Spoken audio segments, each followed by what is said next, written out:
Okay, he was like, yeah, yeah. Very easy. Something. Well, I don't, well, one of the next thing is. As long as. Yeah, so, we'll see. I'll check.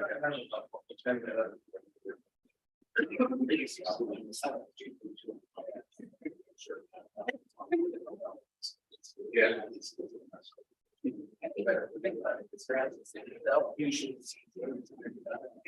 Well, good, yes, I was gonna take that. Yeah, you know, unless we promise.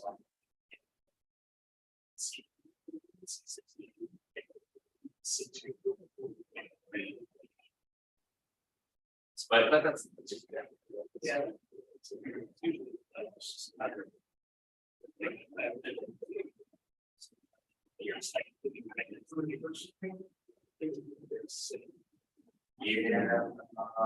well, it's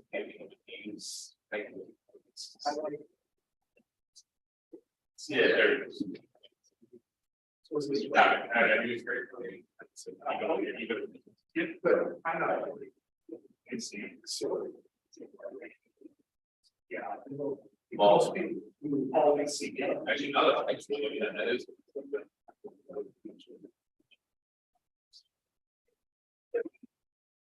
You guys are done. Yeah, yeah.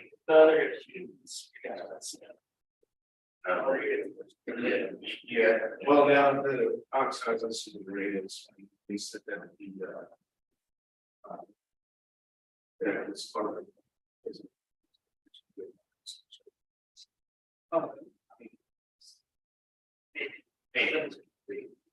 It's good.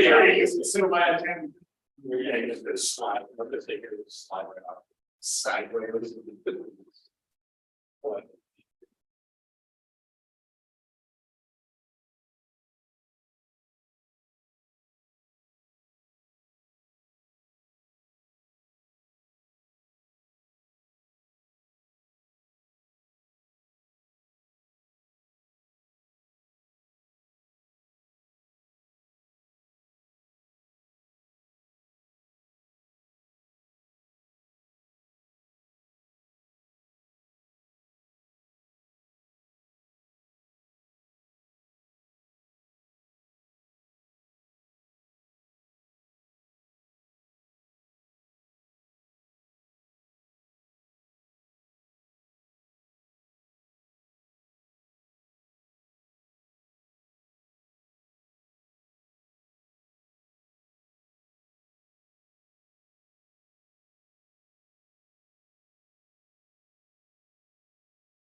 Stay.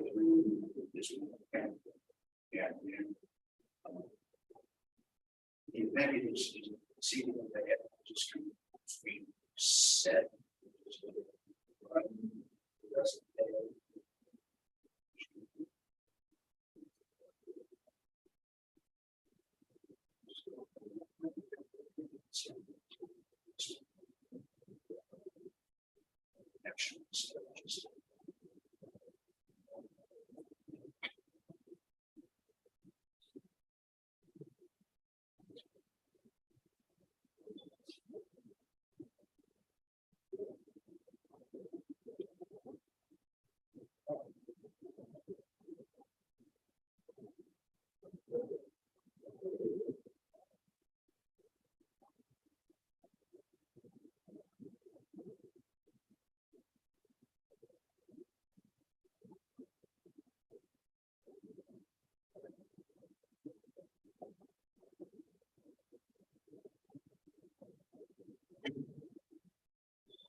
Next,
wow.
It's.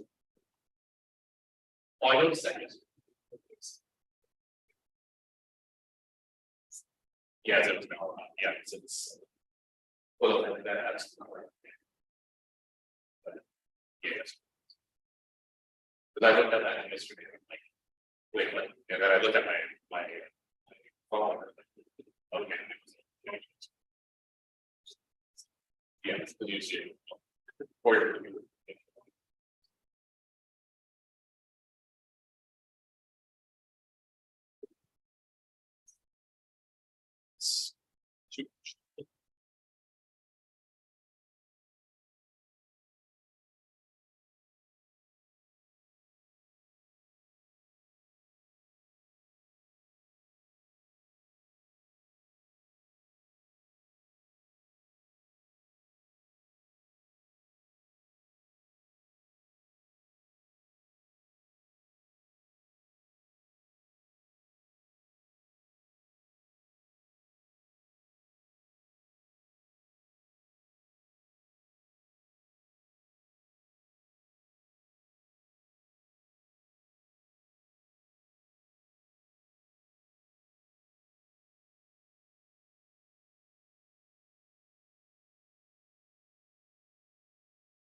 Through a 3 M-band check.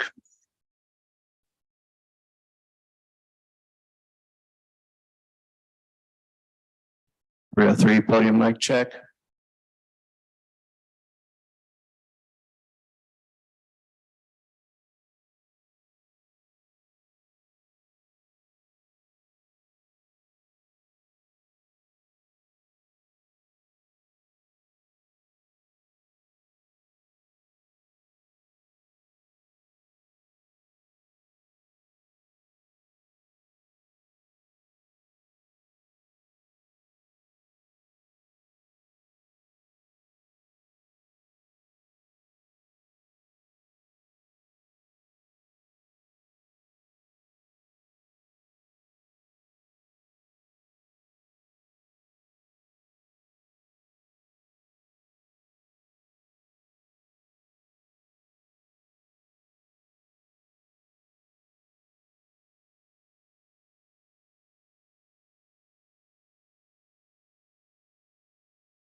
Good morning, just checking.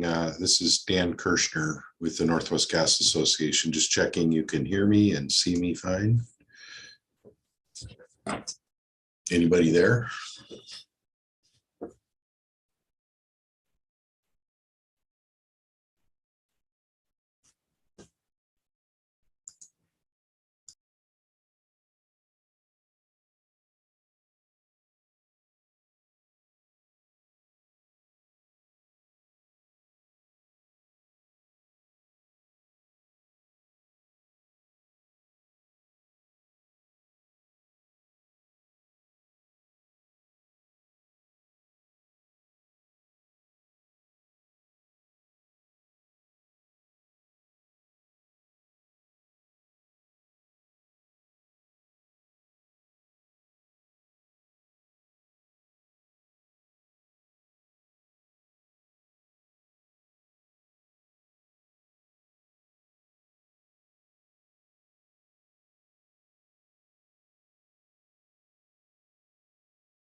Anybody on the other end of this Zoom call?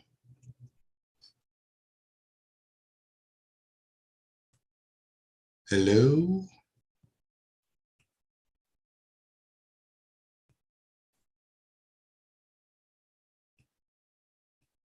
Anybody there? I'll check in another 10 minutes or so.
Shauna or anybody there, can we do a sound test? Make sure that you can hear me and we can hear you.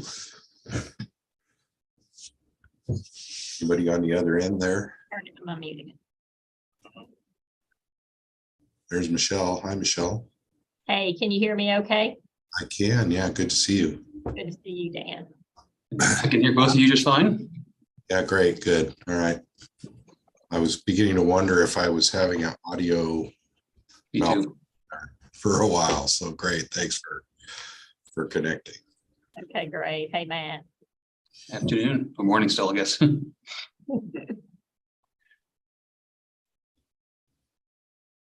I have a friend that works in your shop, Christy Hartman.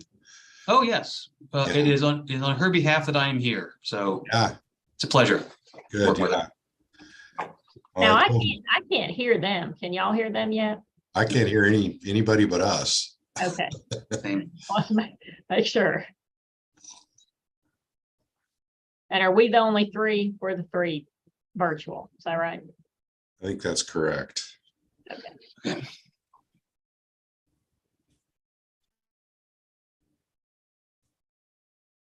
And I think Jay is moderating the panel because the other gentleman guy, I think he's sick. Well, somebody just made some opening remarks, so I wonder if they know we can't hear them. yeah.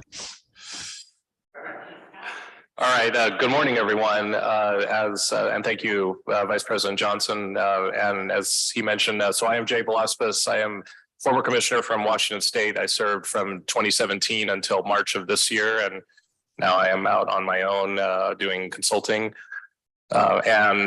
Commissioner Mike Robinson, the deputy chair of the Wyoming Public Service Commission, sends his regrets. He was not feeling well and was unable to moderate the panel this morning. And so he deeply regretted that, but I was able to step in and take that for him. So good morning again, everyone, and welcome to day 2 of the Conference on Resource Adequacy and Risk. I think we heard a lot yesterday from a lot of different perspectives, from the commissioners themselves here in the 4 states that are part of this conference. Then we heard, from the energy officials. And then late yesterday afternoon, we heard from all the different, entities that are working on resource adequacy issues. And I think, I was saying this to, Vice President Johnson, as a commissioner, I attended a lot of these kinds of discussions and conferences, and I would say, and I'm not saying this just to be nice to Vice President Johnson, but I would say this has been one of the better discussions that I've attended in the years that I've been part of these issues, and I think today we're going to continue that conversation by hearing from some of the what we call quote unquote the traditional resources that have really powered our economy. And also the new resources that are coming online, from with renewables and new technologies. And I think we're going to hear these and how all of these different resources will help in the resource adequacy conversation going forward. And so this morning, we're pleased to be joined by a great group of panelists that will provide some opening comments, and then we will dive right into questions from the audience and have a discussion about how all of these resources play in the resource adequacy discussion. So this morning virtually, we have Michelle Bloodworth, who's the president and CEO of America's Power. That is the trade association that advocates for the nation's coal fleet and the coal supply chain. Next, we will have Matt Crozat, the executive director of policy development at the Nuclear Energy Institute. Sitting here with me is Spencer Gray, the Executive Director of the Northwest and Intermountain Power Producers Coalition.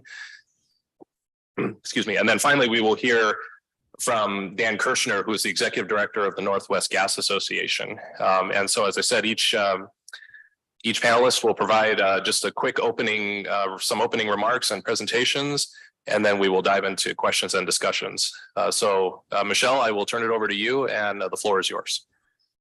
Okay, great. And is somebody going to load my presentation or share it on the screen?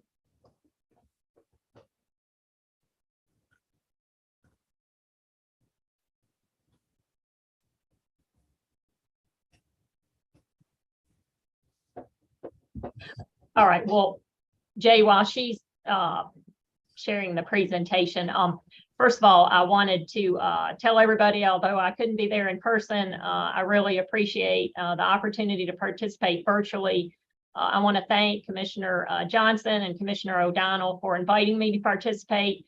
I was able to listen in to most of yesterday's discussion, and I really agree with Jay. It was a really substantive discussion. I think it's a discussion that a lot of other states need to have as well. And so I certainly think this could be a model for other states who have similar issues or kind of policy structures or implications. So again, thank you. For those of you who may not be familiar with America's Power, we're the only national trade association who is solely focused on the coal fleet, coal electricity, and its supply chain. Our members consist of electricity generators, coal producers, those in the transportation sector, and manufacturers that are involved in ensuring that we are able to deliver coal and have reliable electricity. We do support an all of the above energy strategy because we feel like all resources, when many of those you'll hear from today, gas, coal, nuclear, renewables, battery storage, they all complement each other in different ways to ensure reliable and affordable electricity. We also support the transition to cleaner energy resources, but we believe that the coal fleet will be needed for the foreseeable future because it does promote grid reliability. Certainly, we're going to discuss resilience, but we support a gradual grid transition because we think that's the best way to reduce carbon emissions, because a gradual grid transition is going to allow time to develop and deploy transformational technologies, whether that's CCUS, advanced nuclear, battery storage, hydrogen, and certainly others that we may not even be aware of today. Next slide.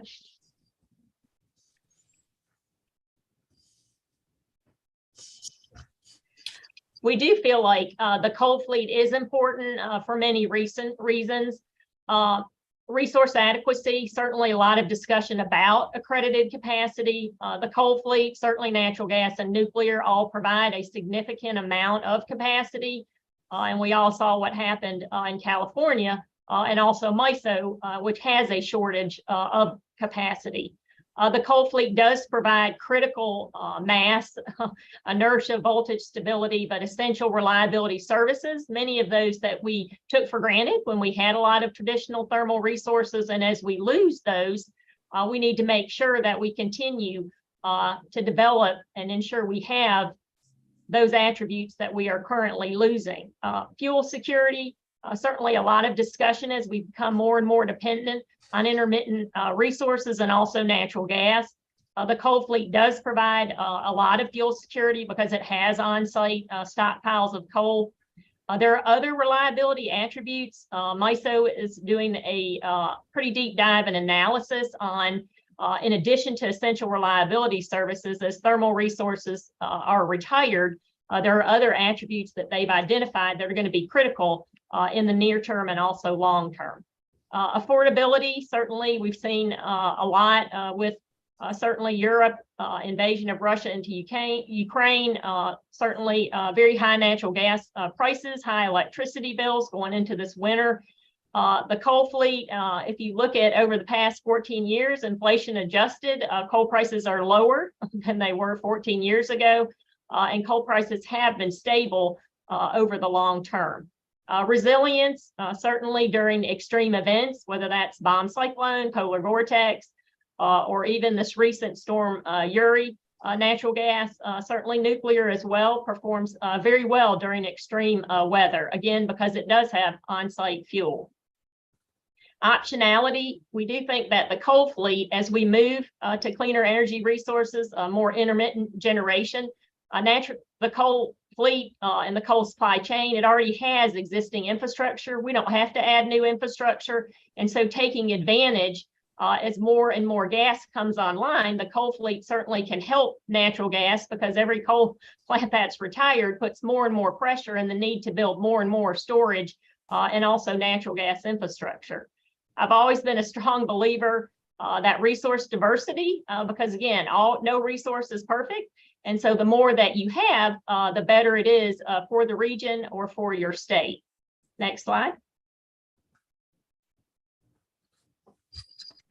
All right, nationwide, the coal fleet stands at about 200,000 megawatts. Of that, over half of the coal fleet by 2030, the next decade, is expected to retire. So about 93 gigawatts of coal have announced plans to retire. Over half of the coal in Utah, Wyoming, and Montana and Wyoming have announced retirement by the end of the decade. NERC has also noted that the West was at an elevated risk of insufficient operating reserves this summer, as well as the previous two. We certainly saw CAISO issuing a series of flex alerts. MISO has as well. Areas like CAISO have grown more reliant on power imports from its neighboring states, many of those who are also retiring coal units. Areas like CAISO have grown more reliant as well on hydropower. Obviously, they had drought and were limited as well.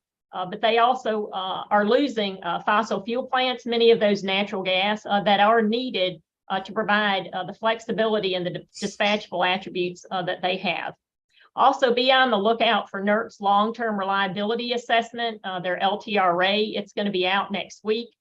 We sent a letter to NERC's CEO because we felt like they had vastly underestimated by fourfold the amount of retirements nationwide.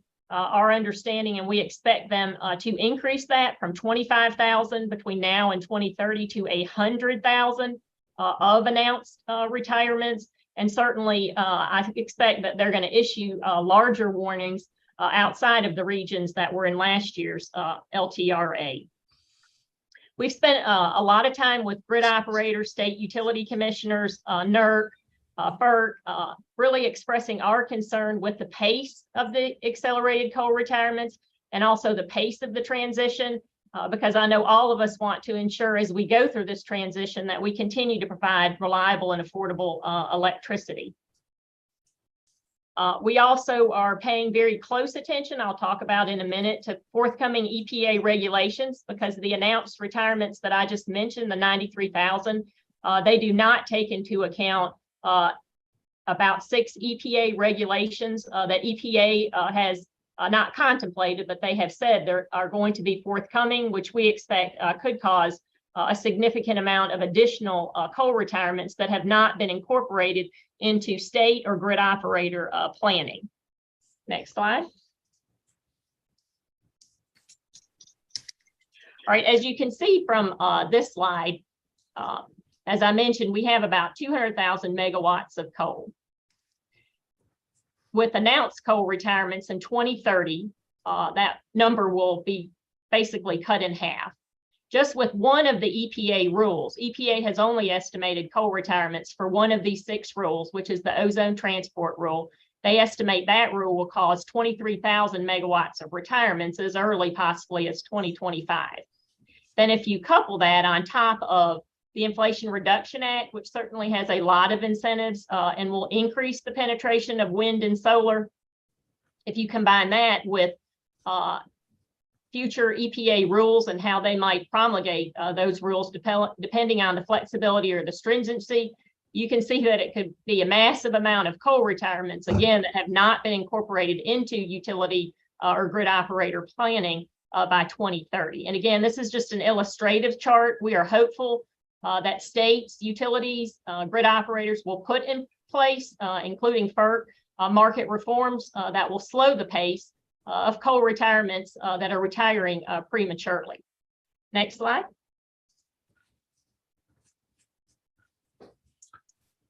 All right, these are the 6 rules. I'm not going to go into all of them. I'm happy to answer questions.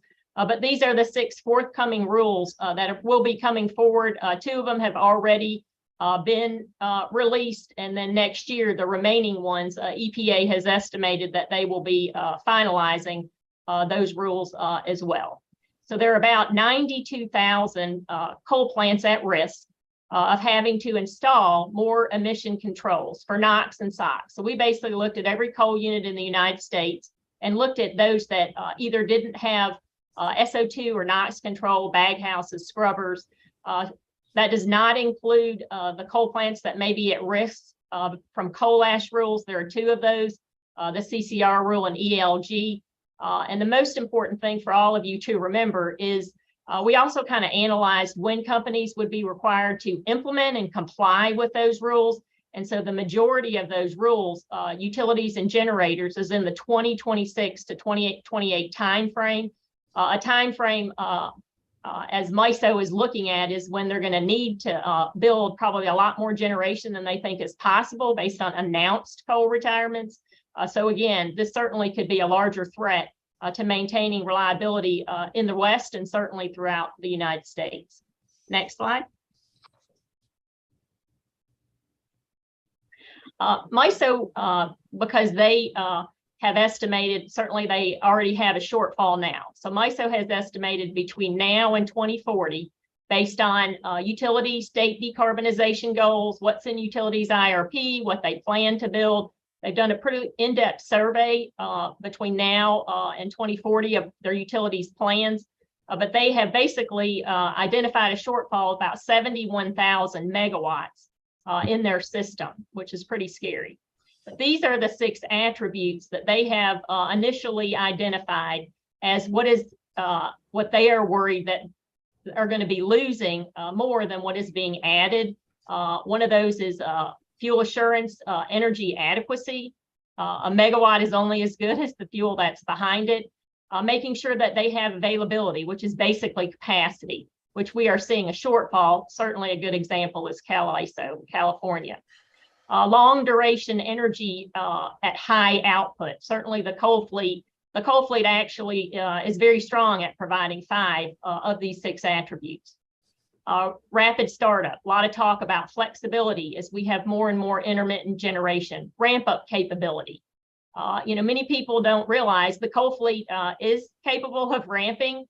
During Storm Uri, the coal fleet actually doubled its capacity and was able certainly to provide many more customers, with MISO having to do more load shed than they did. Same thing in SPP. Coal was able to double its capacity from one winter, the winter prior, to the next winter. Nuclear certainly provides many of these attributes as well. Nuclear isn't able to ramp because it's already running at maximum capacity. Voltage stability, essential reliability services. MISO is extremely concerned that they are losing those at a pace that they do not think that they can replace them. Next slide.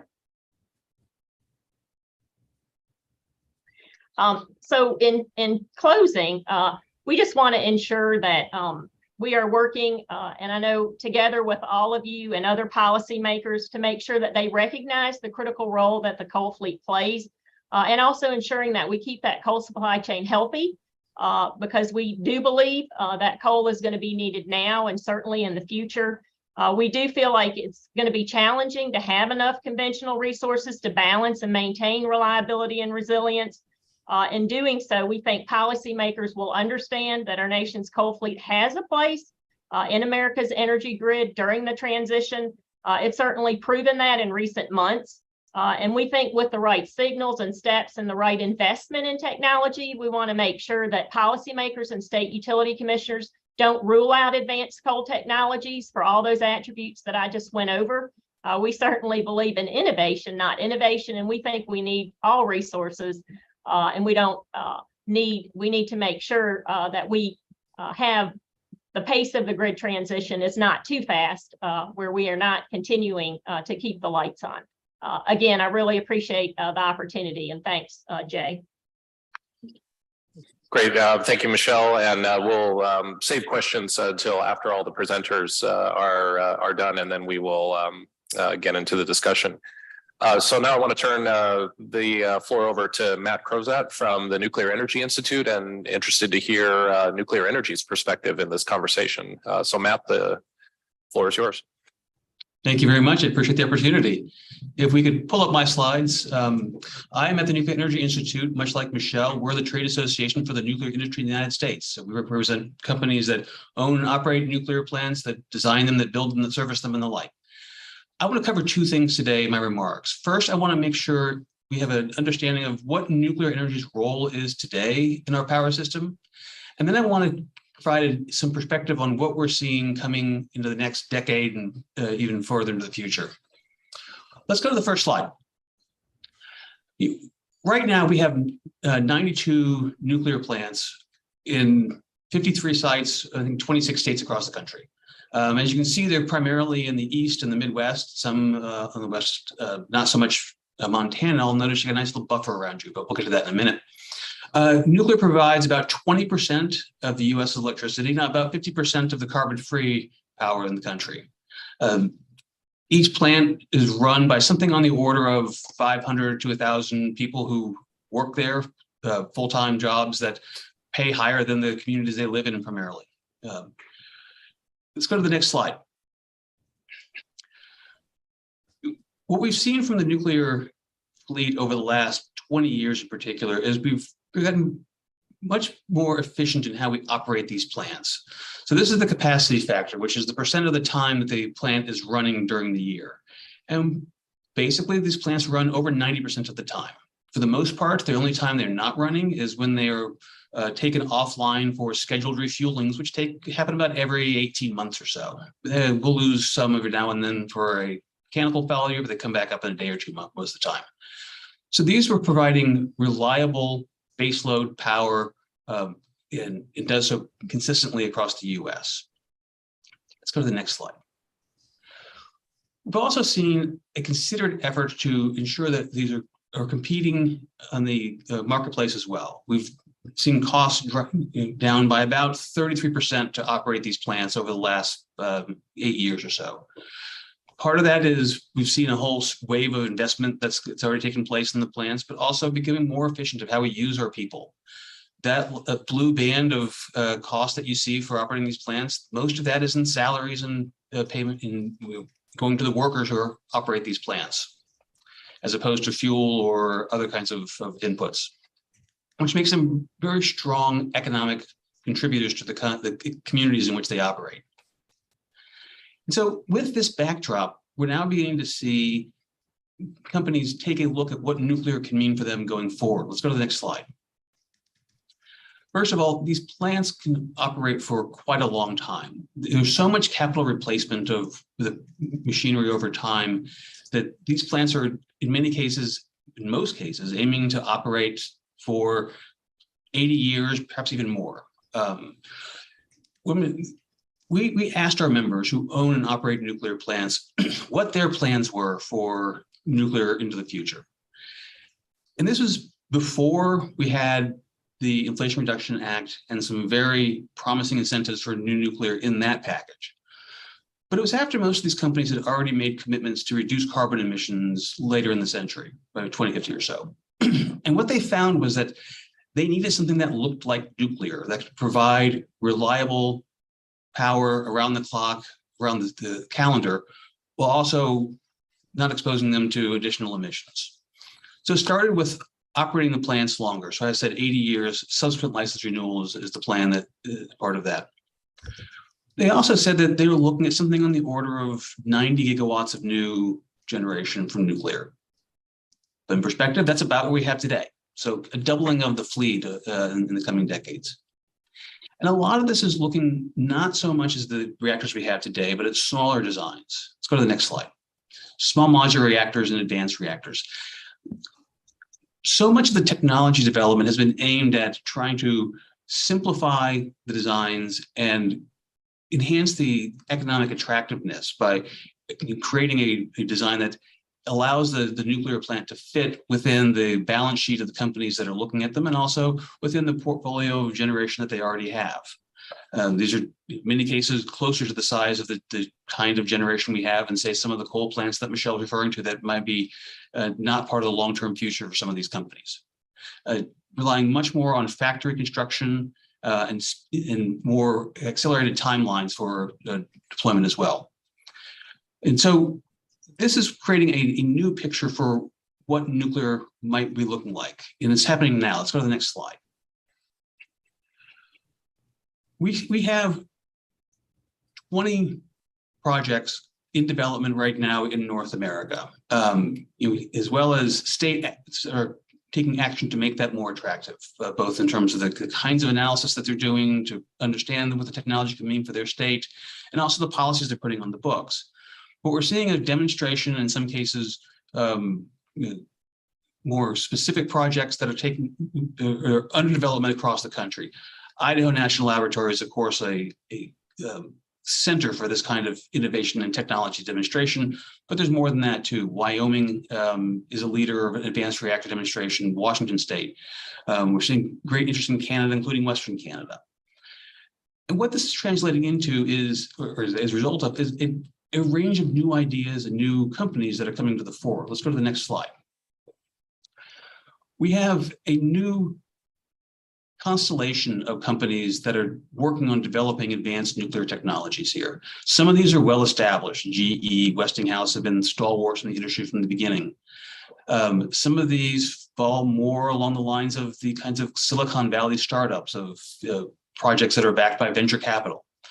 We've seen NuScale and X Energy both make announcements of going public and seeing large capital coming in that way.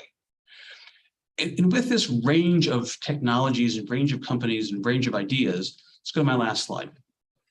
We're also beginning to see a much broader range of what nuclear can be, both in terms of the size of the power plants themselves, going from, in some cases, very, very specific applications for remote locations to ones that are more in line for larger scale operations on the grid. And even we still do have the big reactors for those opportunities as well.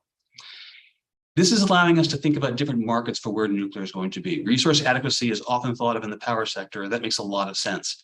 Will certainly be part of that story. But we're also seeing this question coming up in other parts of the economy. How does the transportation sector provide the energy it's going to need if it's going to look different than today? What does it mean for the industrial sector as well? And these designs are more flexible in how they can interact with some of these operations, creating, I think, different possibilities, different business models, and different opportunities that we're really excited about, and I think we're part of this future going forward, along with these technologies that are on this panel. I'll stop there. I'll look forward to the discussion in a moment. Thank you.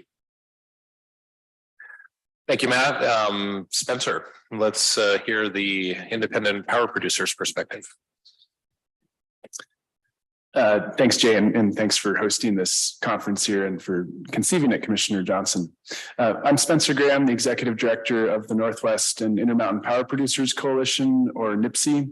NIPSI is a trade group of independent power producers operating in the 4 Northwestern states: Washington, Oregon, Idaho, and Montana.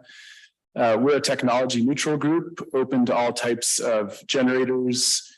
We have active generation in the Northwest in natural gas, solar, wind, hydro, pump storage, hydro in development, green hydrogen projects in development. And the companies I represent bid into utility procurements in those 4 states.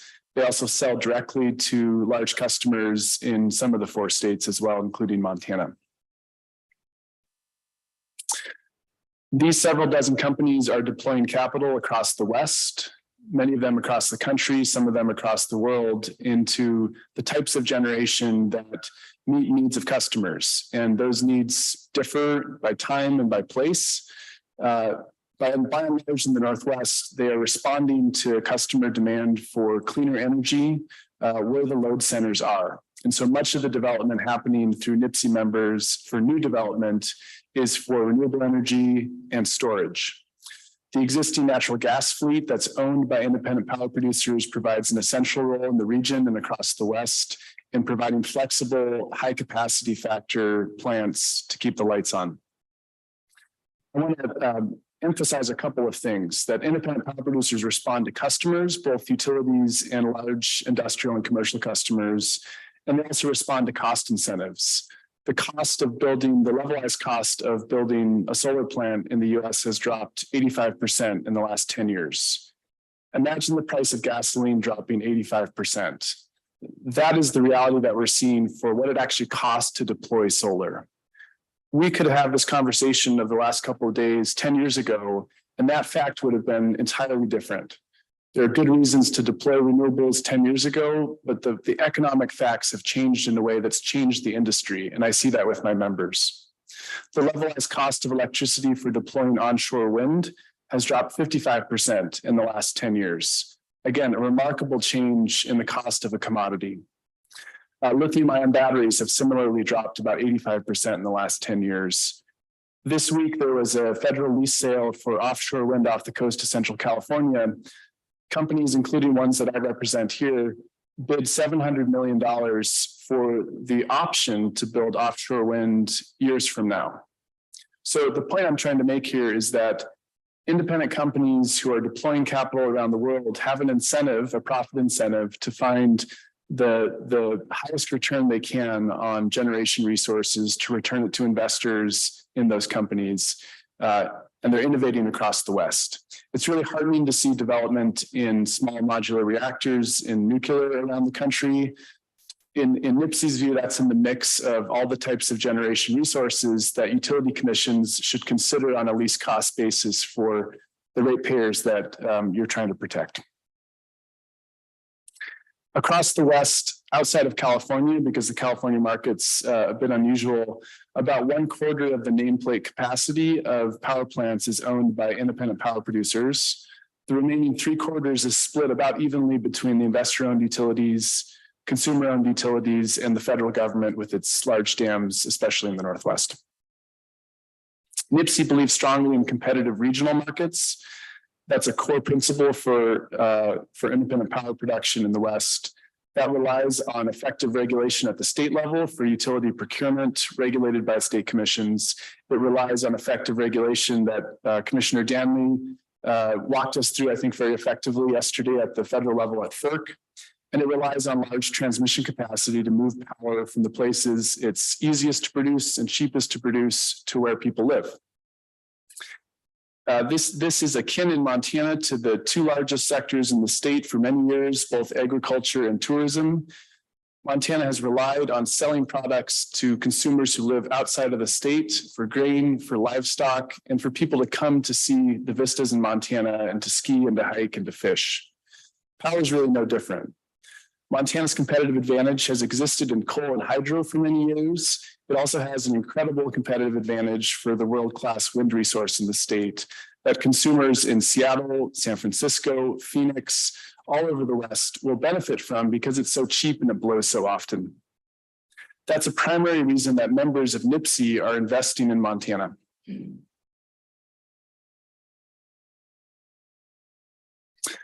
In terms of resource adequacy, NIPSEA has played a role for the last 3 years in helping advise the group of utilities, retail marketers, the Bonneville Power Administration that came together to come up with the Western Resource Adequacy Program. This conference this week is really timely. There's a tariff pending at FERC. Commissioner Danley, of course, couldn't talk about that yesterday, but it's taken 3 years to draft, and it took dozens of companies across the West coming together to form an RA program that, in NIPSEA's view, the bones of it are quite good. We have a few different views than the Western Power Pool on the specific transmission delivery requirements in the RAP itself, but I don't want that to detract from the accomplishment of the West. And I want to compliment Northwestern for playing a leading role as one of the investor-owned utilities on the steering committee driving the design of the RA program. I hope it's a success story once it's implemented, assuming FERC approves a final tariff in the coming months, but it's already a success story for the West collaborating so that we don't have the lights go out, so that we know what kind of resources utilities are counting on, including independent generation. Ryan Roy really effectively walked us through the details of the RAP itself yesterday. Many of us have sat through these meetings over the last 3 years to see the development of this program and how it will work. From an IPP perspective, there are a couple of really high value propositions in the RAP itself. Number one, having all load serving entities, or as Russ Mantifelli said yesterday, load responsible entities, which accounts for Bonneville's wholesale role selling to consumer owned utilities. Having all of them count resources the same way for capacity is a huge advantage for the West. Right now, go to any utility IRP, go to the consumer owned utilities for their own planning. We all count capacity differently for solar, for wind, for run of river hydro. Eliminating that balkanization of how we're counting resources is a huge advantage of the RAP. The RAP's not a market. You don't need a market to count things the same way. The second big advantage from an IPP perspective is we can stop playing musical chairs. I have members who run large gas plants in the West. On the coldest days and the hottest days of the year, they may get a call from multiple utilities at the same time, asking if they have power to deliver to their consumers. Not knowing what your neighbor has and they're counting on for those coldest and hottest days of the year is not a good way to go into the future at a time when we're transitioning away from a lot of the thermal plants, mainly for the economic reasons I laid out at the beginning. It's so much cheaper over the life of a plant to open some of these new renewable clean energy plants. So the end to musical chairs and confidence for consumers that they're not going to be the one left without a chair at the end of the day. The second big value proposition for the RAP. And then finally, having a regional program, multi-state, rather than each state trying to solve resource adequacy on their own, is a huge benefit for consumers. Montana could assure resource adequacy on its own. Idaho could, Utah could, California could. The cost of that would be enormous. The point of having an interstate system with large transmission lines is to move power around to where it's needed from where it's cheapest. And if it's large enough and you can move all of that power effectively, then you can save consumers a ton of money.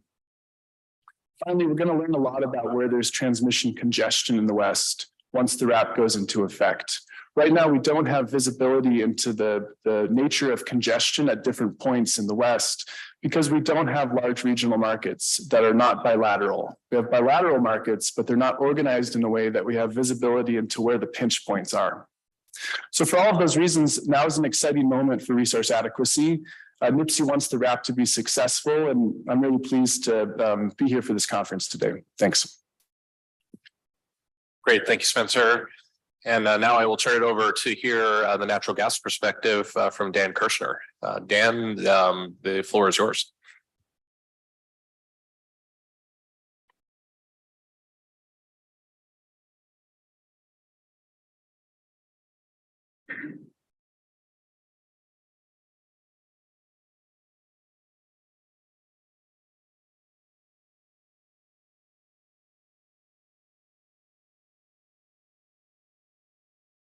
Dan, if you are speaking, maybe go ahead and unmute. That would help. So what I've been asking for the last 30 seconds is, can you see my slides? We can see your slides here, yes. And now you can hear my voice too. So thank you for the opportunity to be here and talk at this really important conversation, be part of this really important conversation on resource adequacy and risk. The essence of my conversation is really going to mirror what every one of my predecessors has essentially said, and what Michelle said really explicitly at the outset. Resource adequacy and mitigating risk is going to be dependent on an all of the above kind of approach. We need every resource. We need to bring every resource to bear that we can to ensure that we continue to deliver energy affordably and dependably as we clean the grid up. And I'm going to come at this a little different from a little different approach. I'm going to talk really about what load the gas system already serves, and I'll bring a couple of other dynamics into it. But this is my membership. The Northwest Gas Association's membership represents the 6 gas utilities and 3 interstate pipelines that serve Idaho, Oregon, Washington, and British Columbia. Now, might be interesting to know that if you're in Montana, you're wondering, well, why isn't Montana part of this? Currently, our members are really oriented around the Williams Northwest Pipeline, which is that blue line that originates down really all the way down in New Mexico at the border of New Mexico there, and comes all the way up to the Canadian border and down the I-5 corridor and then up to Spokane and Wenatchee. That's the Williams Northwest Pipeline, and really all of the Northwest Gas Association's members touch that pipeline in one way or another. We are looking, as we head into 2023, we're going to be expanding our membership and looking for opportunities to broaden our geographic scope, as well as the scope of stakeholders that are represented by the Gas Association. So that's our members. I just wanted to take a minute to talk about the numbers. I have included Montana numbers in here. Our members own and operate, and including Montana, about 127,000 miles of safe and reliable and dependable energy delivery infrastructure. That's something that's often lost. And for our friends north of the border, I always make that translation into kilometers. It's a little over 210,000 kilometers of energy delivery infrastructure. That infrastructure serves almost 4 million households across that 4-state and 1-province region, and almost 400,000 businesses that employ hundreds of thousands of people in the region. This is a load that is currently being served, as I said, reliably, dependably, and affordably. And it's a load that, what's the best way to say this, is at risk, really, is being seriously targeted by folks that think that we should minimize the number of households and businesses that are being served by natural gas, and that they should be served by electricity. So think of this as an existing load that in the next 10 years or so will need to be replaced with electricity. And the grid will need to be built to serve this load if policies, particularly in Oregon, Washington, and British Columbia, are really followed through to the extent that there appears to be a desire to do. So important. It's a very important load, and this slide here demonstrates the importance. It's a lot of, it's about 950 million decatherms a year. If you exclude transportation uses for energy, the direct use of natural gas, that's residential, commercial, and industrial, the first 3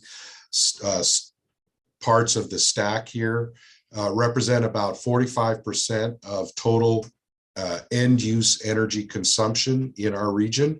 That orange line is end use electricity consumption. So we're talking about the need to replace a really large chunk. If we adopt the policy preference currently, at least in Oregon and Washington, that the only way to decarbonize is to electrify everything, then we're talking about electrifying up to 45% of current end use energy in the region. I don't think anybody's talking about entirely eliminating gas-fired generation. That's that top yellow part of stack here. And you can see it's an important resource. It's been growing in importance over time, but it's also quite variable because it's weather dependent. Natural gas as a generating fuel is the marginal resource in the region. It's the last one on when all of the other resources, nuclear, coal, hydro, wind, solar, when all of those are fully utilized, then gas comes on to fill the gap. It's also the first one off. So as there becomes more capacity in the system and gas is no longer needed, it's the first resource off. So you can see what happens in that 2011 column, for instance, when this region had a very, very good water year, I think we generated every last megawatt hour of hydro that we could throughout the region. And we also had a very windy year. And that was actually the year where wind producers in the region sued BPA because it curtailed wind, and they prevailed in that case. So then you can fast forward to the 2019 year and even 2021, where we had a little bit drier conditions, nowhere near a critical water year, but drier conditions, and the wind was a little less robust, and it was made up by gas. So it's certainly an important resource because it's dispatchable. Others have already, it's a flexible resource, right? It's dispatchable, and you can turn it on and turn it off when you need it. So important resource. This just goes to the point I'm making. This represents a 1 hour across Washington and Oregon, 1 hour period of time. January 5th, 2017. This is the peak hour of that year. 7 a.m. to 8 a.m. is always the peak hour in a day. People are getting up. It's cold typically. You're taking your hot showers and just spinning up all the things you need to keep warm throughout the day. And across Oregon and Washington, the grid delivered about 30 gigawatts during that 1 hour of energy. And the gas system, on the other hand, delivered almost 53 gigawatt equivalent of hours. So 2/3 more than what the electricity system was delivering on that day during that hour. So as we talk about replacing existing gas load with electricity, what we need to think about is how do you build the electricity system, the grid, to accommodate 1 hour of load, or really 3 days, because it gets really cold for a period of time. Batteries, the best battery technologies, I think the aspirations for batteries are 10 hours of delivery, but we're cold for 3 days or 5 days across a week. And so how do you build a system that you don't need 51 weeks of the year, but you do need it for the 52nd week, or you don't need it for all but 1 hour, this hour, but you do have to have it for this hour. So that's the main point I want to make here, is that notion that the gas system already serves a load that would need to be replaced, and indeed is looking at being replaced as we go on. Price, I put this slide in really quickly just to show, I think my other co-panelists have made similar comments about the cost of their energy resources. This is those dashed green lines there represent decadal average. So the decadal average of gas price, and you can see there in the early 80s up to about the enactment of the energy, I think it was the Gas Act in 1985 that deregulated the gas markets. Prices were pretty high. Then they came down for quite a while, right up to about the end of the 20th century. And then from that first decade there, through that first whole decade, they looked pretty tough. And then the last decade or so, because of horizontal directional drilling and hydraulic fracturing, our ability to produce natural gas and other hydrocarbons from the source rock shale, that price has come way down, notwithstanding the what I'd refer to as price excursions of the last year or so, last several months for sure. So again, these are adjusted for inflation. So these are, we're experiencing the lowest gas prices on a decadal average that we've seen. This is a really interesting slide. So we do what we call our Northwest Gas Market Outlook every year. And what we do is we aggregate our member company IRPs, integrated resource plans, to take a look at what the forecasts are for growth across sectors. And that green line represents residential growth. The red line is commercial. The blue line is industrial, and the orange line is electric generation. We've been doing this report for about annually, roughly, for about 15 years now. And this is the first time we've seen a decline in demand, a forecast decline in demand for natural gas as a generating resource.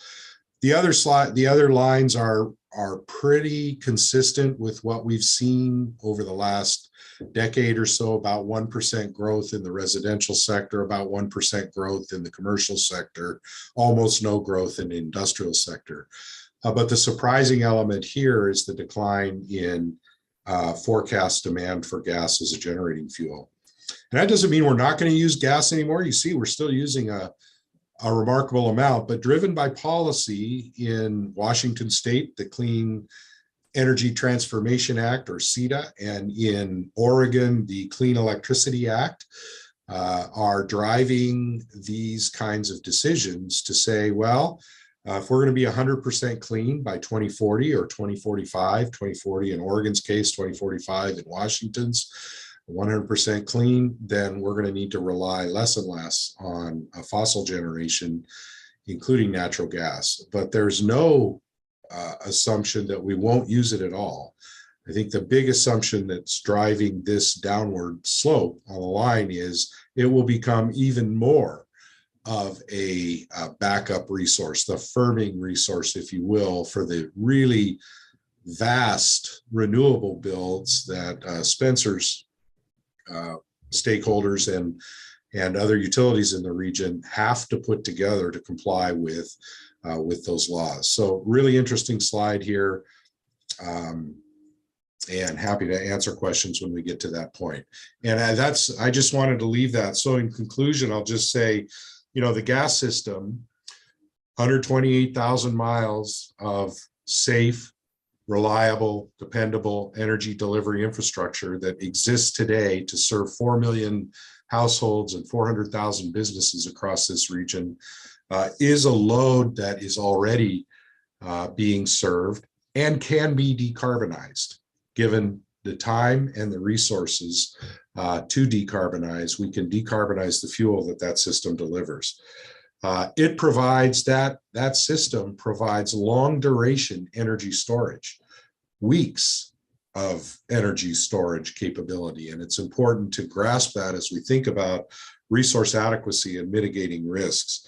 And finally, it's a dispatchable electricity resource. It's the one that you can flip on and flip off as you need to do. It's going to take we have a number of combined cycle combustion turbines in the region. They won't operate, if they're only operating 5% of the time, they won't operate as combined cycles. They'll probably operate as the single cycle combustion turbines in that 5% of the time that they operate. I think the last thing I'll say is it's really important to understand the dynamics of pipeline systems. And this has been kind of a rub between the electric side and the gas side. Generators, especially if they're in organized markets, in regional markets, generators typically don't own firm capacity on a pipeline system. In our region, most of, other than Spencer's clients, members, I think most of the gas-fired generation either have firm capacity on the pipelines, which means they are buying capacity 24 hours a day, 365 days a year. They can access that capacity, or they have backup fuel in the way of oil if they can't get gas. So they are firm resources, and it goes to one of the things that Spencer was talking about, helping to define what capacity is and how it's defined. So this system is already pretty well in the 3 coldest months of the year. That gas pipeline system is being utilized 95% of the time. That's a pretty high utilization rate. Not sure how or whether it gets expanded going forward, but we're already tipping that scale there. So large existing load currently being served, long duration storage and a dispatchable resource are all the key points I'd like to leave you with. So thank you for your time. Great. Thank you, Dan. And thank you to all of our panelists for their remarks and their presentations this morning. I'd like to now just turn to the audience and see if anyone has any questions or anything based on what they've heard so far this morning. Commissioner Pannocci. I got a question for Northwest Energy. Dan, can you bring that map back up showing that pipeline there in Canada? Yes, give me just a second here. Sorry about that. Several of my residents in my district have no natural gas at all. Eureka, Montana is not in my district, but I'm doing some business there right now. And they are a small town near Kalispell.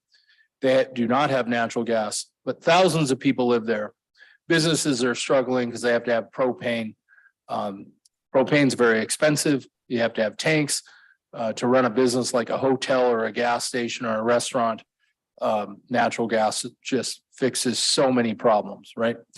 Well, if you look at the Kalispell area, there's a gas line very near it, but Eureka actually is only 8 miles from the Canadian border, and a pipeline is just 18 miles away from Eureka. So I was talking to, again, the legislature, Mike Cuff, who's actually carrying legislation for the Public Service Commission. And I said, you know, I was up in Eureka, which is your backyard, and they really want natural gas. And he said, you know, we should work on that. So here again, I could be working with the legislature on some infrastructure, but I have to look at Northwest Energy as a partner. Dan, if we were to come up with infrastructure money to get natural gas to Eureka, would we be able to supply it, or we just don't have enough natural gas? What are your thoughts there? Well, there's plenty of natural gas available. The key is infrastructure, right? So if you're able to find the dollars to pay for an 18-mile lateral, I think the gas is there. I mean, Alberta is a prolific producer. It's like 13 billion cubic feet a day, I think it produces. That's like 13% of North America's production. You know, we're producing about 100 or a little more than 100 billion cubic feet a day. And it's quite a prolific resource. And of course, the British Columbia is another one, but you are closer to and have a direct link through the foothills and Nova system up there in Alberta that TC Energy operates. I think their pipeline really hits just north of where you're talking about right there. You're 18 miles away. So yeah, short answer to your question, yes, the supply is available. The issue is not the availability of the commodity. The issue is the availability of the infrastructure to get the commodity where it's desired or needed. The legislature always talks about infrastructure and what they're going to do for infrastructure. And I think this is a great topic. So it would be good if Mike Cuff and myself work with Northwest Energy to say, okay, if we're going to spend some infrastructure money, which we will, and we do have some extra money laying around, this is a project that could compete as one of the top infrastructure goals. Eureka, Montana is growing rapidly. People are moving in. It's a beautiful area. And I think they really need this natural gas service. Also, we can mix hydrogen and natural gas. The hydrogen is expensive, and I know it's kind of a pain in the rear to make, but our Great Falls refinery is being modified right now to make hydrogen. They're going to mix it in a diesel fuel, and it could be one of the most advanced hydrogen plants in the world. They tell me millions of dollars are being spent in my backyard at that refinery right now. But is there benefits to maybe putting a percentage of hydrogen in, which we're seeing across the country being used? Hawaii is using a hydrogen in their natural gas. Is that something that could be in the future, or is it just not worth it right now? Well, so I would say yes, and my members would say yes. You know, right now it's a matter of blending. How we have to first and foremost be cognizant of safety issues and how introducing hydrogen into the stream affects the actual infrastructure. We've seen, however, in Europe that they're at blends of up to 20% without any issues. Most folks would say that once you get past 20% of a blend, it's not the pipelines that are the issue. It's really the appliances at the end of the pipeline, the appliances that actually combust the material, the commodity at that point in time. They have to be tuned. So I think our members are pretty comfortable. I think the pipeline members generally pretty comfortable with the 5% number. But that'll grow over time as we gain an understanding of the impacts of introducing hydrogen, but we want to keep our eye squarely on the safety issue. By the way, Commissioner, I know Senator Cuff pretty well, so if I can be helpful, just let me know. This conversation took place between Cuff and I just like 3 days ago. Okay, now let's shift to Sheridan County and Daniels County. It's not on the map here. That is over by the North Dakota border. Both of those counties have no natural gas service at all. The pipeline is farther away, but keep in mind in Sidney, Montana, just down the road, about 100 miles, we flare off natural gas just to get rid of it, where these two counties really would be served well for natural gas. If infrastructure money was to be spent there, do you think there's a possibility, or is that just too heavy of a lift? Also, I know that's MDU's territory and not Northwest Energy. However, maybe MDU has no interest in serving Sheridan County and Daniels County. Keep in mind, folks, it's hard to imagine that a place wouldn't have electricity, but in my district, I have some of the worst service with communications, natural gas, and power restraints because I'm so rural. There are more complaints in my district than all other districts combined in the Public Service Commission in Montana. So I really have to pay attention to these issues. And also, when people say, what are we going to do about infrastructure? I really have to work with my legislators to say, we need that help in my district more than others. Is there a way we could get natural gas to Sheridan and Daniels County, and could Northwest Energy play a role, or is that just too far away? Well, let's be candid. It's just an economic calculation. I mean, right? It's an economic calculation. When you talk about whether it's an 18-mile pipeline or a 100-mile pipeline, that costs, pipelines are a lot of money. They're not as much as high voltage overhead transmission, but they are still a lot of money, upwards of $2 or $3 million a mile or more. And what the way the economics typically work is you need a population base to spread the costs. Otherwise, it's just too expensive for the individual customers. And that's kind of the utility, MDU or whomever over there, is probably not going to, they cannot realize the revenues they would need to realize to make that project worthwhile on their own. Because it would just, the customers would probably not want to pay all of that. So if there are other resources available to help offset some of those costs, to bring those costs down to a place where it's affordable for the customers in that region to access gas, then I don't know what that looks like, but I would say that's probably what's necessary. It will not happen in the traditional utility sense of I'm going to extend a pipeline and generate revenues from the customers that are served by that pipeline, because the costs would just be prohibitive for those customers. Well, it's going to be an interesting legislative session, and I have these challenges in my district. Thank you, sir. Thanks, Commissioner.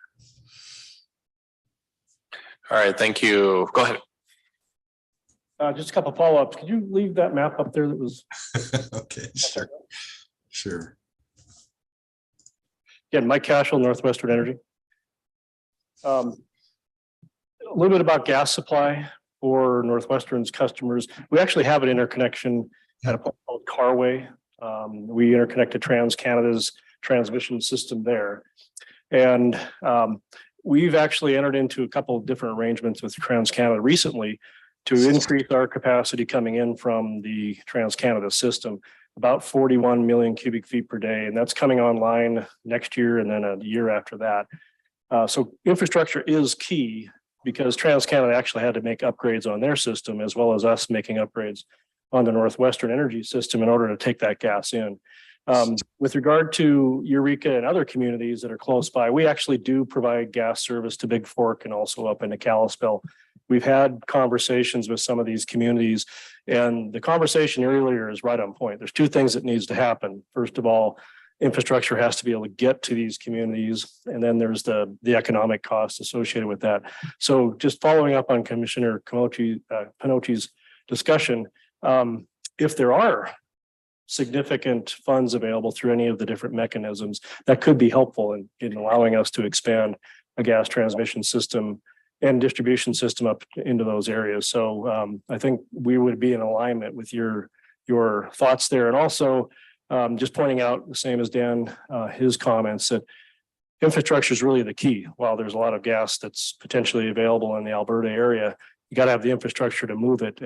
And we've been making investments not only in our system, but also through capacity contracts with TransCanada to have them expand their system to serve our growing load in Montana. So that's one point. And then I did want to have a question for Spencer with regard to resource adequacy. And we had a little bit of this discussion yesterday. So forgive me if it's a little bit of repeat, but we did talk about customers that aren't served by a traditional utility. And I have a question from your perspective, your customers and your clients' perspective, to make resource adequacy effective. What's your position with regard to some of these, I think you call them load responsible entities that aren't part of the footprint of a utility? For example, they may be on the market and served by other customers like yours or clients like yours. So do you have a position on what it will take to make resource adequacy work globally with regard to all customers? Thanks for the question, Mike. We need a critical mass in the RA program for it to fly, and that's got to include utilities and anybody who's got a load responsibility. If we had an organized market in the West, we would have some kind of resource adequacy obligation underlying the actual market itself. And so the novel and kind of weird thing that the West is doing with the RA program is setting up a standalone non-market RA program that's not attached to obligations about delivering power on a day-ahead basis or a real-time basis. And so we've been very comfortable as a competitive sector having RA obligations attached to markets. We're getting our heads around having this standalone structure. In the state of Oregon, we've engaged with the Utility Commission in sorting through, does the state want to have an RA standard in addition to the regional program, or how does the state want to leverage having a regional program, which is cheaper, to make sure all the load responsible entities in the state are meeting a standard? And where the state, they haven't finished this proceeding in Oregon yet, but it's one of the first in the West. And where they're considering going is leaving participation in the RAP voluntary, which is what all the utilities seem to have wanted in setting up the program in the first place, but compelling all load responsible entities to meet some kind of standard that's equivalent to that. The docket's not over yet, but it's been going on for the last 18 months. Great, thank you for that. And perhaps that's something that we can cultivate a little bit in our brainstorming exercise, so we can have potentially a footprint for resource adequacy that works across all different load serving responsible entities. Thank you. Thanks. Great, thank you. I want to maybe ask a question of, this will be for both maybe Michelle and also Matt as well. Michelle, in your presentation, you had mentioned those reliability attributes that the MISO market is considering, and Spencer just referenced, how here in the West, we don't have, an organized market. I guess, how, from your perspective, Michelle, how should maybe commissioners and others here in the West, look at those reliability attributes and incorporate them into the resource adequacy conversation? And then maybe for Matt, I'd be interested in your perspective from, your different viewpoints around the country, how resource adequacy is happening, when it comes to nuclear as well. So Michelle, we'll start with that and then we'll turn to Matt after that. All right, so for obviously Montana, at least a portion is in MISO. So as it relates to commissioners' roles in those that are in organized markets, and I'll use MISO as the example. And I really appreciate Commissioner O'Donnell and other commissioners who have weighed in, because state utility commissioners have a huge voice into at least MISO's market and other grid operators' markets. And so really getting engaged and expressing the concern of your state, because there's a sense of urgency. MISO is in its initial stages. They've kind of illustratively identified those 6, although those are the 6 that MISO is most concerned that are leaving the market. But the key is going to be to really put some pressure and urgency onto MISO to develop and determine, how many of those attributes and where those attributes locationally are going to be needed. Again, because there's a lot of coal that is going to leave the market unless those attributes, products are developed for those attributes. We do have states that we've been talking to that also, so they understand, especially state utility commissioners, when utilities are coming in, wanting to retire, whether that's coal or other thermal generation, nuclear or natural gas, that they understand how many of those attributes are utilities with the replacement generation or even merchant generators. Do they have those attributes on the ground before those decisions have been made? We are seeing in MISO's market, MISO has very loudly said that these retirements, the pace, that they are losing more credited capacity than they can get through their queue. And so obviously they're sounding the warning a lot louder. We have seen utilities delay coal retirements for that reason. Some have delayed them 2 or 3 years. Some have not announced. They're kind of going to wait to see as renewable penetration increases, whether or not they're going to need them. So I think a lot more analysis needs to be done in states that aren't in wholesale markets. Also, so state legislatures, as they're passing different initiatives, really understand when those thermal resources leave the market, what does that really mean in the way of cost and also reliability? Because obviously consumers are going to have to bear the cost as those resources, stranded investments. And certainly MISO has announced that they're going to have to spend $500 billion in transmission to accommodate 50% renewables in a pretty short period of time. Great, thank you, Michelle. Matt, do you want to weigh in, and then we'll get to your question after that? Yeah, Sure thing. Well, I'll combine the two, because I think what Michelle is laying out is something we're seeing more broadly. If I think about just the competitive wholesale markets, say especially the Northeast, but even Texas as well, we've seen, from a nuclear perspective, a challenge at times. I've seen 13 nuclear units close, leaving just 92 in an operation. Of those 13, they're predominantly in the competitive wholesale markets that in many cases had not seen the creation of some of these markets for the attributes that Michelle was talking about. And so as a result, the resource adequacy problem was no longer on the plant owner, it was in the market, and so they closed. And we saw how this has led to, in some cases, some pretty nice edge challenges at times. The polar vortex in particular. In the wholesale markets, this, to my mind, has largely turned into a continuing argument about how we value capacity and whether we've got that calibrated correctly. And generally the answer is probably not, because they keep changing the rules. And so we've seen this kind of ongoing challenge of trying to figure out how we understand what attributes need to be compensated to provide resource adequacy.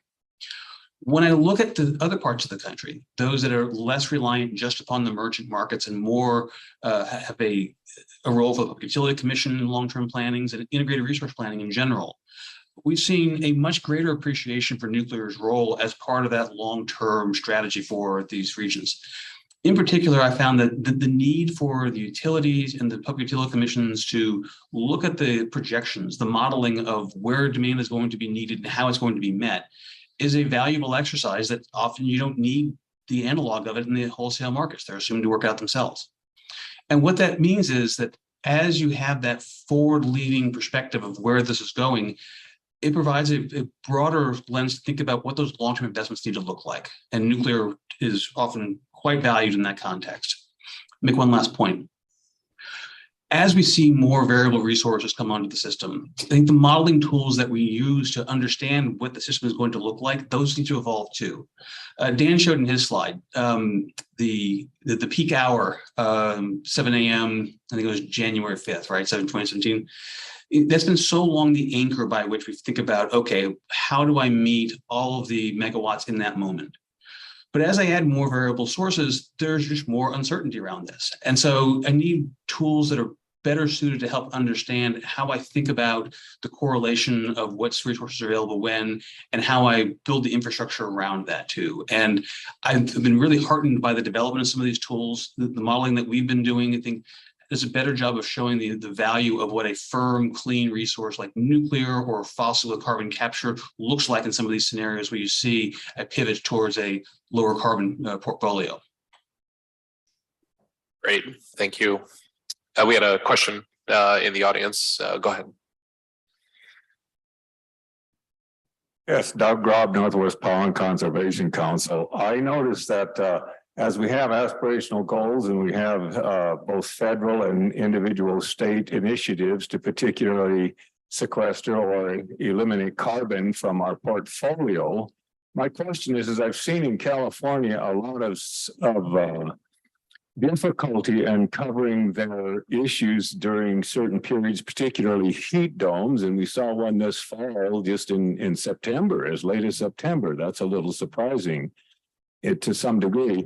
My question is I see that California has extended the production of Diablo Canyon nuclear plant 2, maybe 3 times, and I'm not following it that close. My question is those people who are in a position that see these federal and these state initiatives to accomplish what they want to accomplish, these laudable goals, is there in the circles that you run with, particularly Michelle and Dan, do you see a sense of them of realization that you can't make a political statement or a political goal and assume that it's going to be met? You can only hope it will be met. So there has to be somewhat a nascent understanding that we're not going to do the things that we want to do if we're not going to have reliability. And really that's what this whole group is here about, is the worry about reliability. And I also worry about it. So I just want to hope and know that the politics of the situation are laudable. And we all don't have any objection to that. The reality of the situation is reliability is job one. Do we actually see that from above and the people who make these kind of projections of what we can and should do? Yeah, Jay, is it okay if I go first? Yes, go ahead. Yeah. Okay, I think that's an excellent question. And, you know, one of the things that we've been trying to do, and certainly we think state utility commissioners also are and can play an even larger role, is to really, we've had a lot of conversations with like CEO of NERC, Jim Robb, the CEO of MISO, of PJM, because it's a lot different. And we've, you know, they have a lot of conversations with us, you know, individually expressing all these concerns about, you know, 2035 is just not realistic. You know, we have got to put reliability first. They are not an environmental regulator. They are a reliability coordinator and regulator.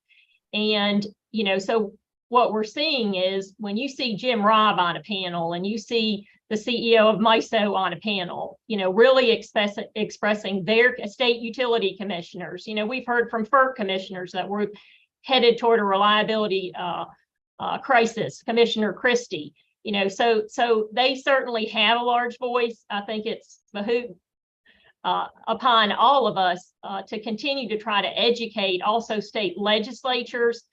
Because to me, you know, we can make a lot of these, you know, we call bumper sticker goals, But if you don't have the math and the engineering and science behind it, you know, even though we all want to move to cleaner energy, we certainly don't want people to lose their lives because we can't keep the lights on in a country. Certainly that shouldn't even be teetering on the edge of a reliability crisis. But I think it's a great question. A lot more education is needed. You want me to go, Jay? Yes, go ahead. And then, yeah, we'll let Dan and, or I'm sorry, Matt and Spencer, if they want to chime in as well. Go ahead, Dan. Thanks, Councilmember Grob, for the question. And of course, I get to see you occasionally in your duties there as a council member of the Northwest Power Conservation Council. The short answer is no. I don't think the folks that are aspiring to these goals have a sense, or I think their thought is, if we just set the goal, it'll happen. And there's a bit of an irony in there as it relates to the natural gas system, in that those aspirations are entirely dependent on technological innovations that don't exist today, but they just assume they will. And yet when we argue on the gas system that we can decarbonize given time for technology and innovations to mature, it's dismissed out of hand.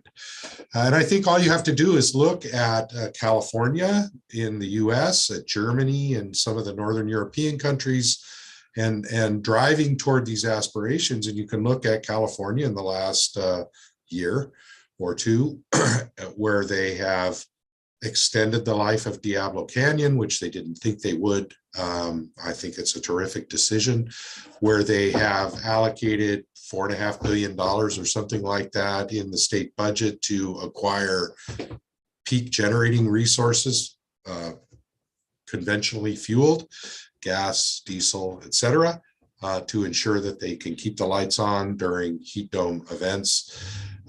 Germany, Germany's been grappling with this for even before Russia invaded Ukraine, with the notion that maybe they moved a little too quickly down a pathway, eliminating nuclear, eliminating the fossil fuel generation, et cetera.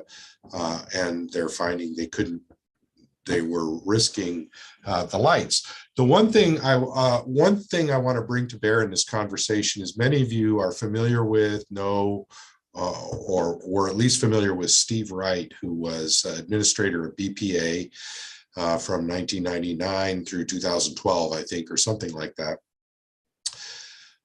He also CEO of Chelan PUD, a large hydro PUD in central Washington. Steve has been really out and about talking recently. He presided over the Western energy crisis. He was the BPA administrator when the Western energy crisis hit.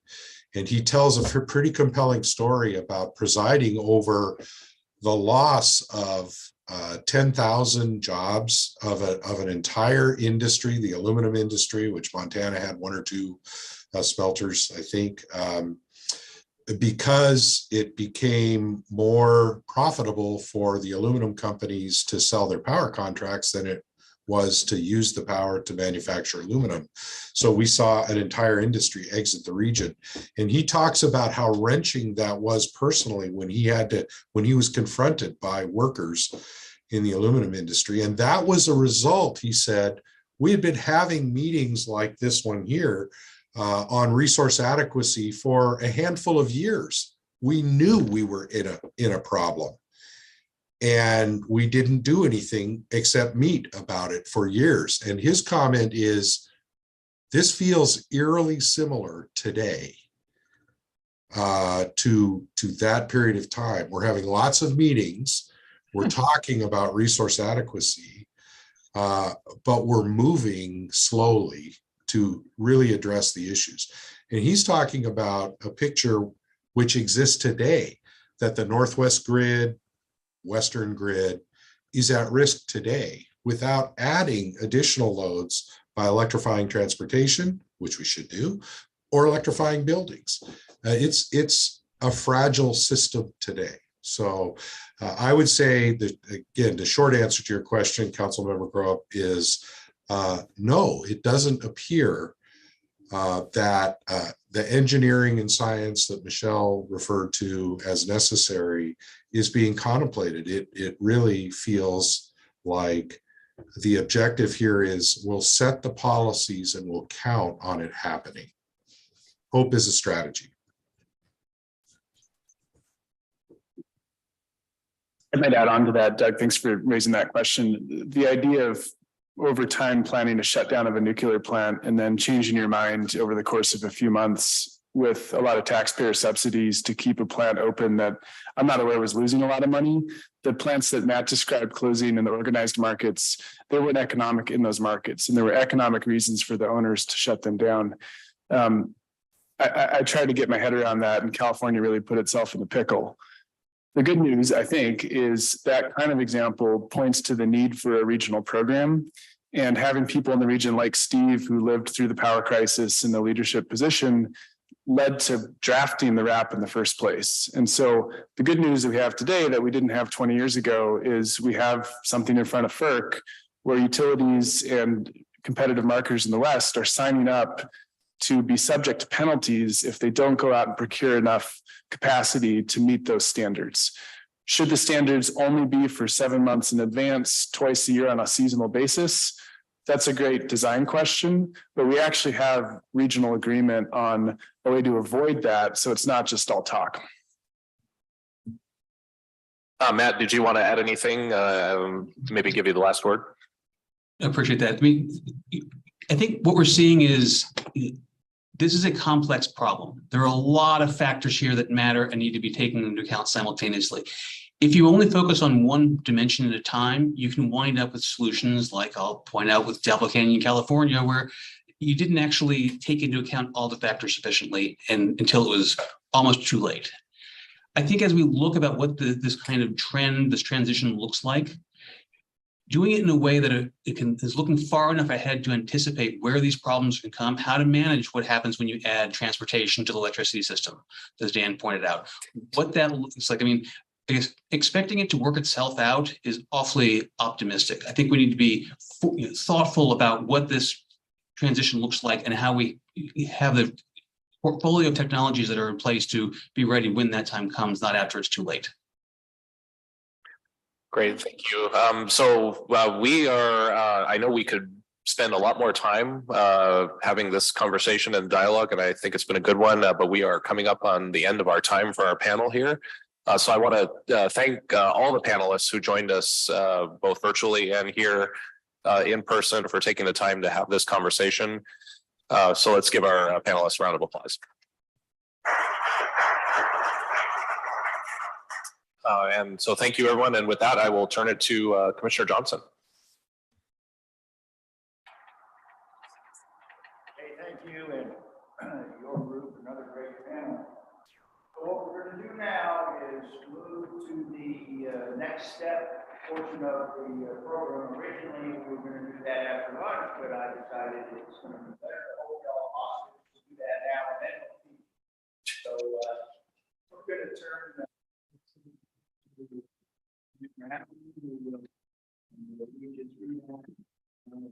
This is a really important part of this conference. All we end up having done is come together for the gas test, we will have failed. So it's important that for this part of the process, we identify and articulate some of those common challenges and issues that we face in this subregion, so that we can look at those as something that we're going to try and pursue with regard to formulating plans and proposed policies to address them as we go forward. It's really my hope that this will simply be the first of several of these get-togethers to address these regional issues. So with that, Jeff, floor is yours. Thanks. Few technology things. I know there's a handful of people, it looks like they're still connecting to us, and I want to make sure you can hear. So I'm going to use this microphone here. Secondly, before we lose too many of you, we're going to try and do this a bit old school. So we're going to use a flip chart. Remember those days?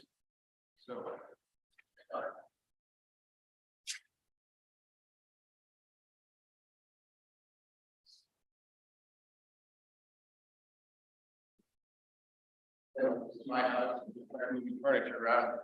I'll be kicked out soon. So what we want to do, appreciate those who staying for this. What I want to do in this session, based on chatting with Commissioner Johnson about this, is a couple things, and to warm you up, because now we're moving into audience participation. We're moving into engagement, and granted, we have, we're going for quality, not quantity of people here. So thank you for being here. What we want to do, and I want to have you think about is what you have behind me is a blank slate, which is the worst possible thing to start with when asking people for your input. And so we're not going to start there. I want you to realize my understanding of how the human mind works is most of us like things in groups. This is why when you were given phone numbers, ever since you were a little kid, they always put a dash in between 3 and 4. Because 7 numbers are hard to remember, but 3 you can remember and 4 you can remember. Interesting fact. It's why your social security number split into 3 parts, because no number should ever be more than 4. So with that, let's use 4. Let's use 4 categories then to figure out. So we'll try to stay with no more than 4 categories. What we're going to do is I'm going to start to stimulate thinking at risk of putting thoughts in your head, but then that gives you something to respond to, gives you something to think about. Because what you heard from Commissioner Johnson is the next step on this is to understand what are issues or topics or concerns or desires that you have that we can draw out of you and then categorize into small groups and see if there's actual work that CNEE or others could help to take somewhere and continue convening. So I think that was the vision that Commissioner Johnson put forward from the beginning with this and others of how do you keep this conversation going? So that's what we're trying to build off of right now is that. So first is 4. Second thing I want to work with you on too then is this notion that you all have an identity. You all have a lot of identities. You have identities by the jobs you play, the various roles you have in life as an identity. I want to draw out of you some identities to start putting on these categories because I want you to think relative to those identities. So I want you, and then we're going to work with that. So each of you represent a state. So I think there are some things you have in your mind based on a state you represent that might be unique to your state and say, my state could benefit from some assistance in this area. And then we'll see whether that goes to other states. But first you have things that your state, based on what I've heard and what you've heard, could be something worth drawing out of this. Second to that is, I think also to the vision of this is from a state was this notion of a sub-region. So I want you to think about what is this first state sub-region we have here and what might be of an affinity in that 4 states of common needs, common concerns, common projects, common activities, things we're just trying to draw that out of you right now. The third is to realize whether you're in that state or that sub-region, you live and operate within a Western region, whatever you want to define that as. But there is a Western region out there that we're all aware of. We got to figure out how to best interact with that and what does that mean to you. Fourth, and this is the great nature of living in the United States of America system, you are also part of the federal system. So there are federal aspects of this conversation. So again, trying to give you no more than 4 categories, give you no more than 4 of your identities to think about. And then what I want you to do is I'm going to start putting some things up here just to stimulate you and see if you like it or hate it or whatever. And then we want you to work in small groups and respond to this material and add or subtract from it. Because I'm working off of what I heard in the last day and a half from an art form I had to practice. I don't know, as you chair, I noticed when I used to chair, the most challenging part of chairing when you preside over a hearing is you're the person who can never miss one word said. Because as soon as you miss, somebody objects to something. And you go, oh, damn, what were they talking about? And so then you go through this little exercise of making them talk to each other first while you try to catch up. So you get an ear for trying to catch sort of every word in a day and a half. I don't know if you worked with this or not, but it's the nature of not being an attorney, but having to pretend I am one sometimes. So with that, I want you to think about, I have just some things to start tossing at you as possible things to put under these categories, just to get you thinking. And then you're going to respond to those in small groups, okay? And we'll figure out how to break you up into small groups. Think about how you'd like to do that. I heard from you folks in the last day or two, there's things at the state level where you can help benefit from what I'll just refer to as research. And I don't mean that in a technical sense as much as the policy or procedural sense help me have a better understanding of how different policies and procedures work in other states that relate to resource adequacy, and how it relates to us developing policy, us doing regulatory practice, us engaging with utilities, et cetera. I heard also, and this is a nod to the panel I was moderating with regulators, that there's a regulatory process here as well. And not to make more out of regulation and make it more intense or more engaging, but to think about how does that regulatory process serve your needs better, to what you want out of that. And what I mean by that is there data not getting? Is there kind of a different way of making queries of your utilities? Asking them what you need in your process? Is there different ways to coordinate your process better? Of how utilities engage with you, engage with each other, engage with other states, engage with the other parties. So that's just a few initial thoughts at the state level. To the sub-regional level, I really picked up one of the many things was how could we improve communications areas between what just affectionately known as state energy offices or commissions, legislators brought up as well. What are those communications there that you might want to have assistance with? And trade groups. Thank you. And we talked as well in that communications between folks, there's a piece of this of just information sharing. And some of that is just what you're hearing out there in your state that may relate to others. What are you picking up from other places around the region, et cetera? I heard in this as well, at a sub-region level, cost benefit assessments is how I would categorize that. And cost benefit assessments, especially as it related to emerging markets, emerging structures. How do you engage with those as well? How do you engage with capital asset projects coming your way and resource adequacy? Saying, how do I really get my hands around understanding the true benefits that are being alleged in a project so that I can make sense of them in that context? And so data around there.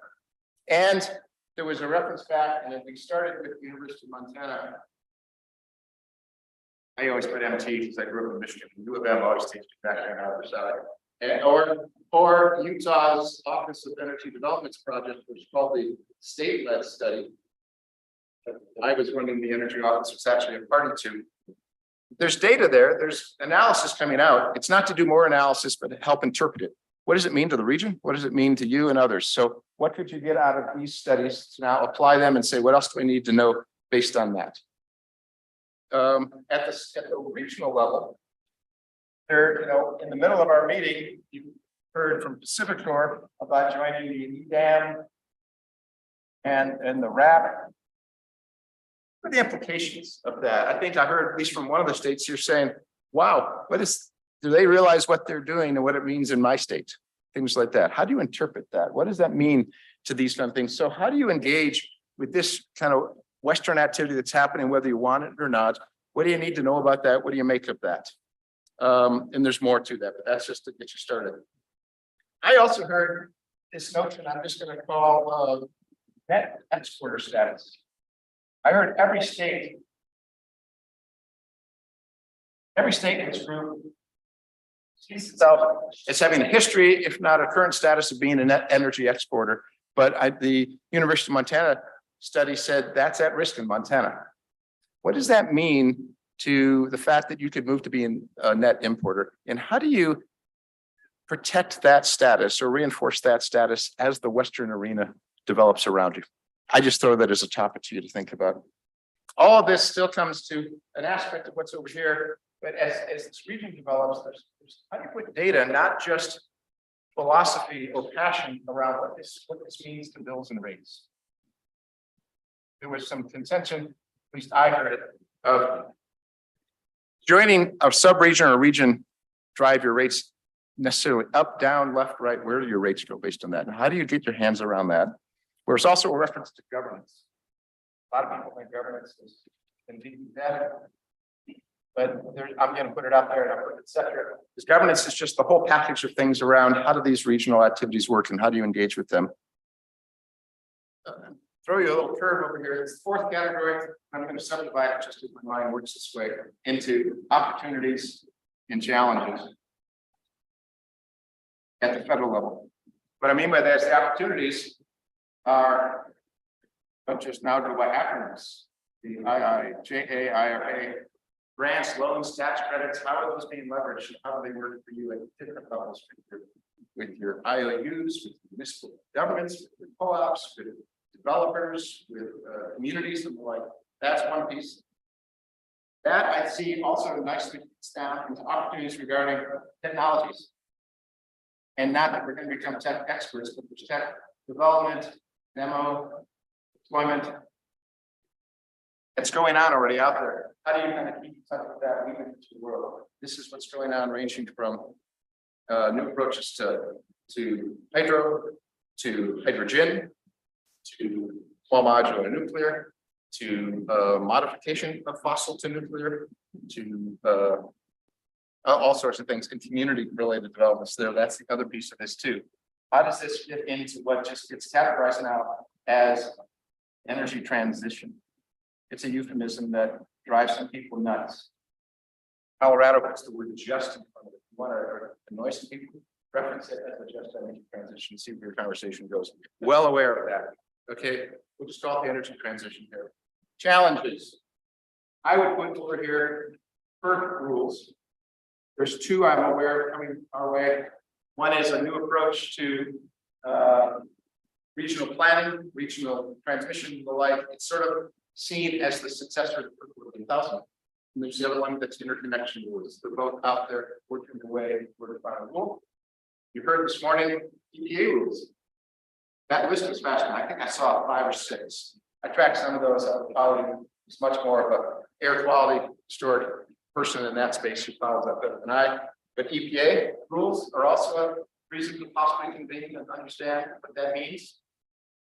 The last thing I would put on here, it's a nod to you, sir. I'm going to start, and it's a nod to Catherine. You're still there, sir.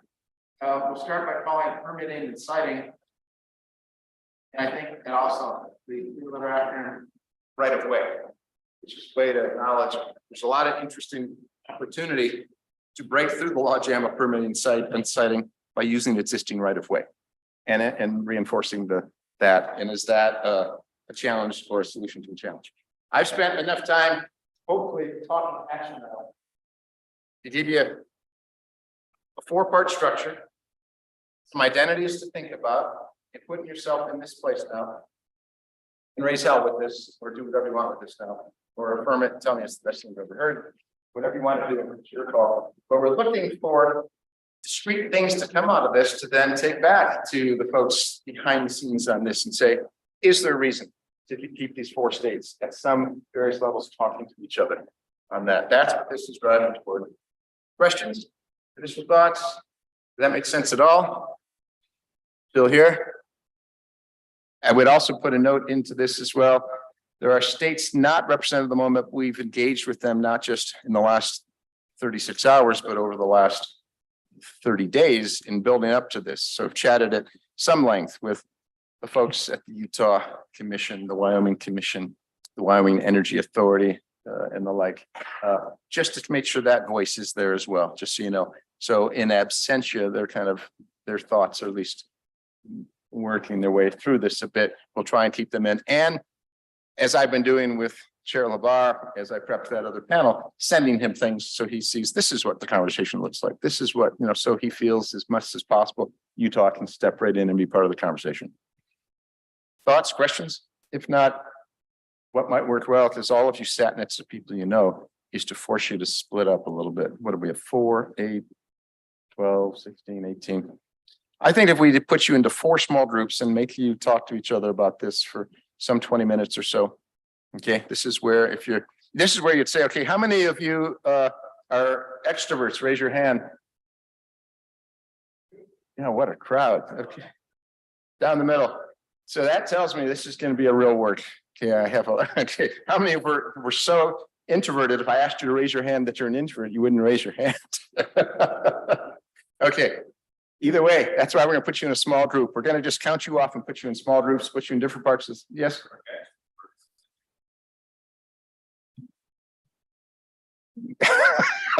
Oh, like keeping your job? Or no? Keeping your credibility. Well, no, but this is.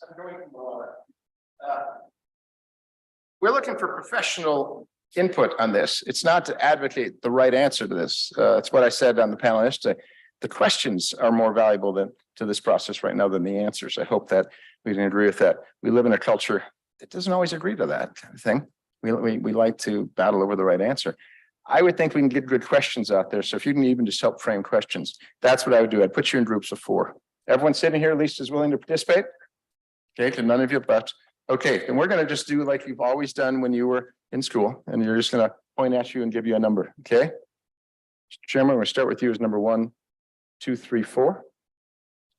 Tony, you're 1, 2, 3, 4. 1, 2, 3, 4. 1, 2, 3, 4, 1. How'd you do? Good. Okay. Put the ones over by this area here. 2s can stay back over here. 3s will go over here, and you 4. We'll have them come to you. 4's back by you that way. 3s will stay over here. Okay, 1's that way, 2's that way, 4's back here, just to throw you around. Take about 20 minutes. Keep, have a recorder. And watch your thoughts on this. No. I don't know how to draw on the people on that are listening in, if at all. Oh, thank you.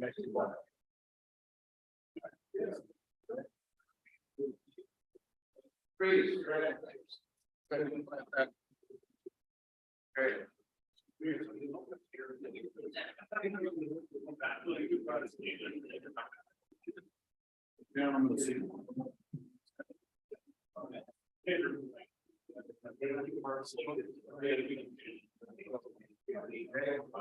Find yourself.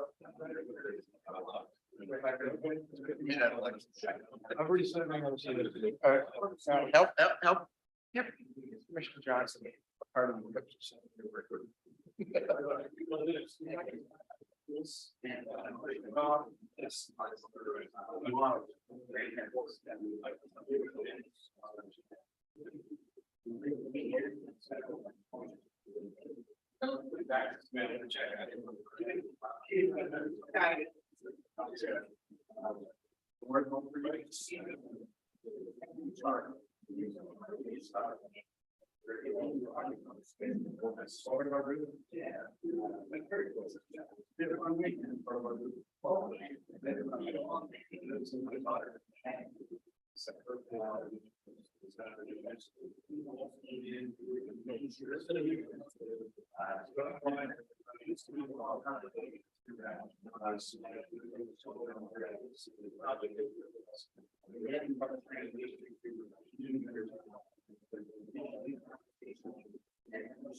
I just heard him on the radio the other day.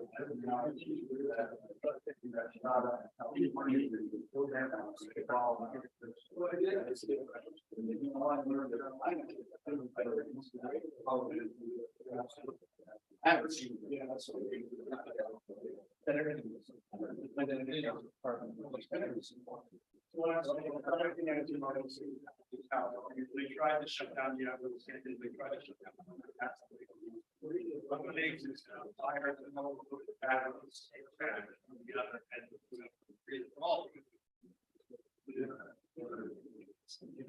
yeah, you need to, and then you also just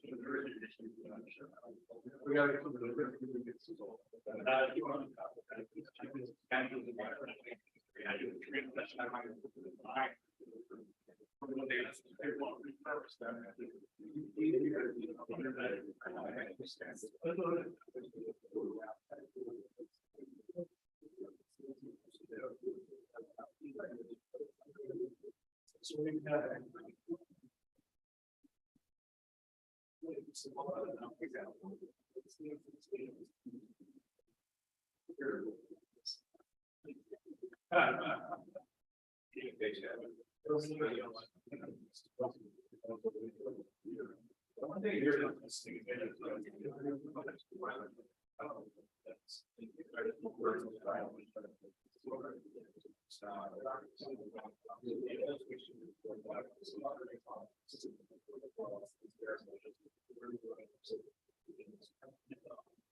And, you know,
but so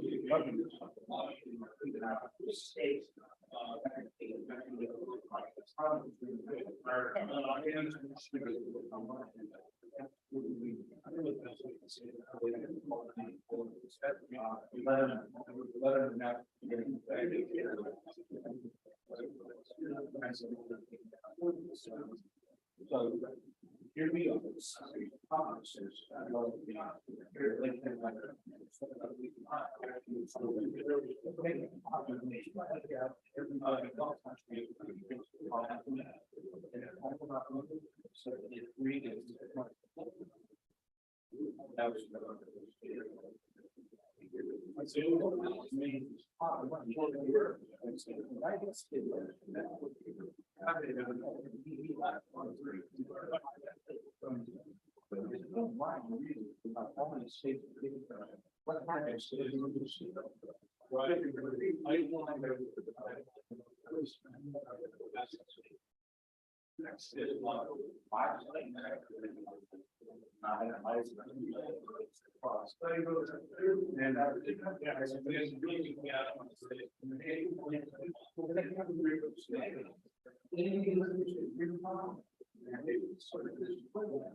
Not expand.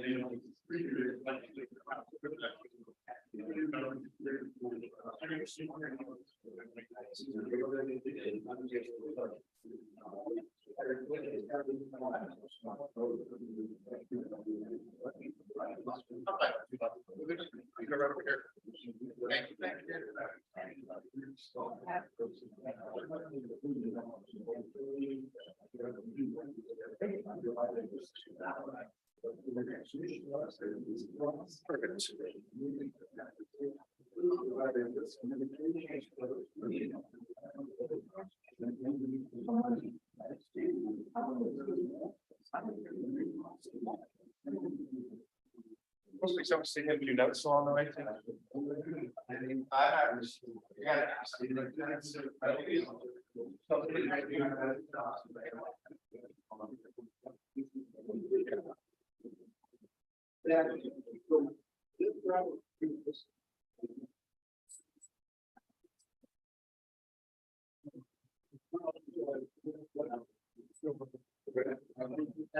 Stick around.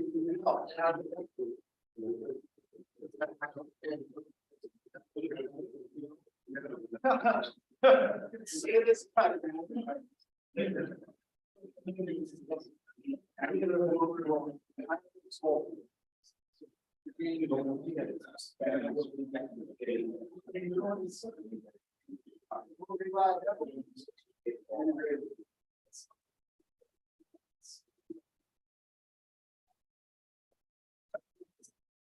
This may be.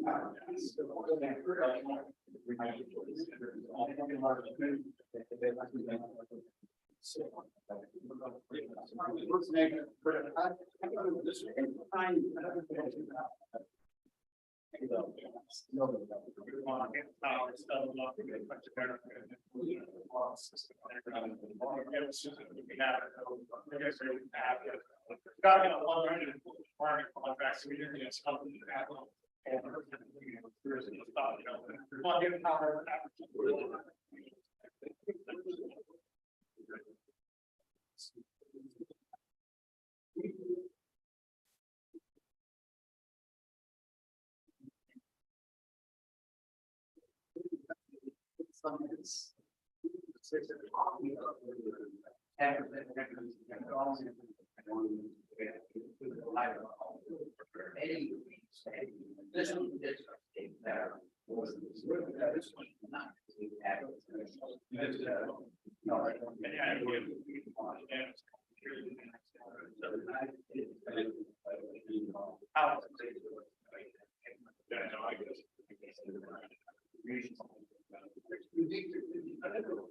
We're probably.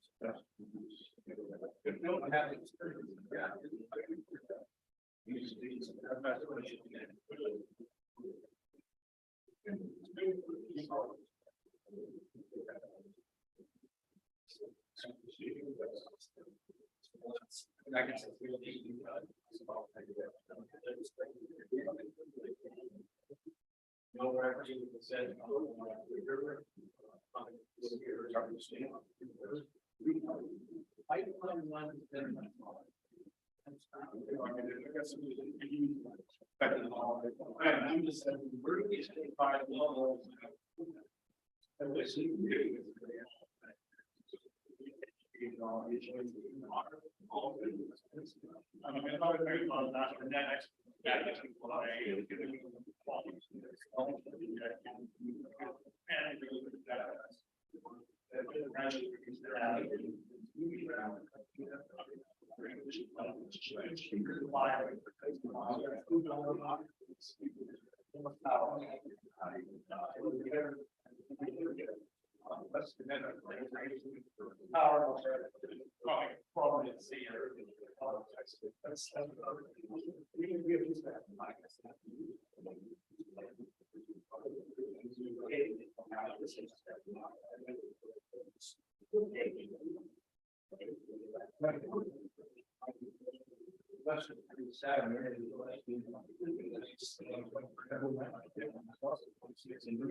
Subsidized.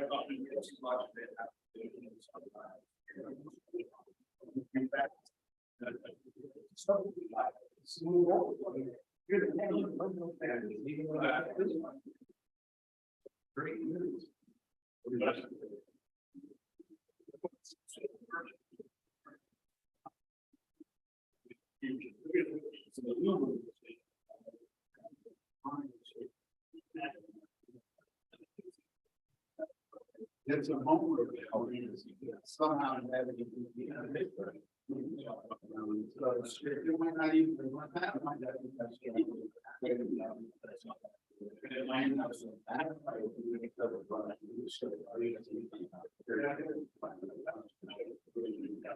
I don't know.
This requirement we had to do this meeting.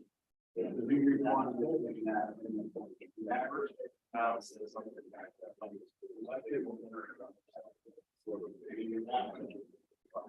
we're going to get you on it. I think these very plans on whatever.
Don't think about that. Environment or see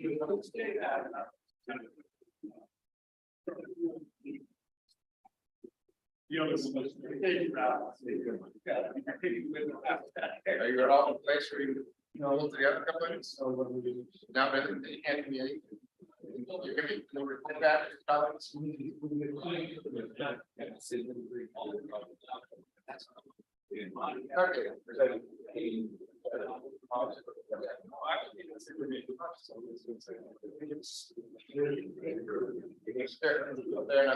But any just thoughts that otherwise public comment?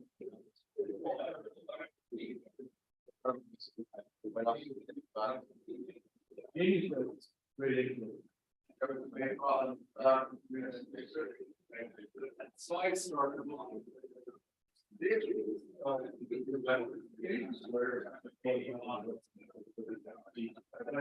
I like it.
That's when we got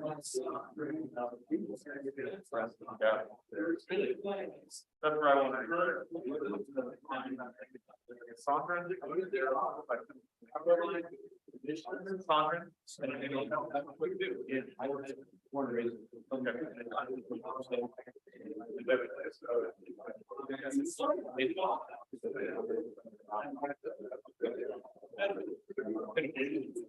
I never put the damage. Oh, look, I go to the. Oh. Love it. And I was also like, well.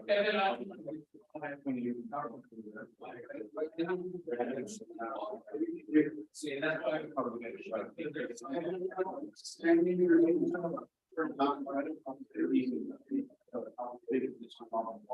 Yeah, I mean, it sounds like they're getting all pitches down there.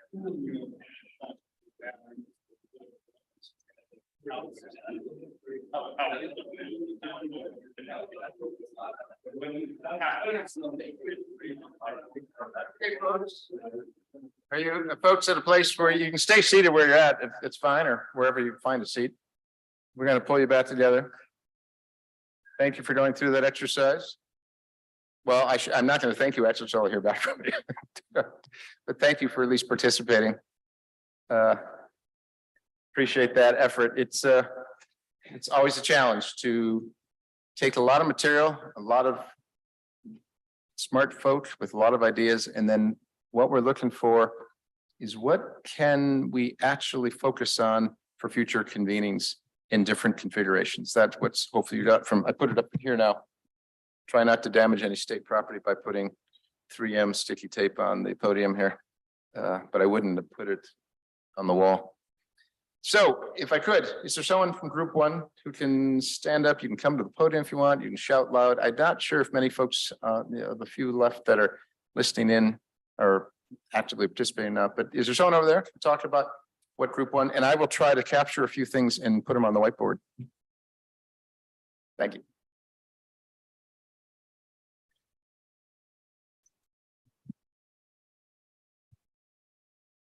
Hello, everybody. I am Jim Brown, President of the Montana Public Service Commission. I sort of designated myself as the spokesman for Group One. So I didn't know how to organize the notes, whether to do it by the four corners that you did here or the like.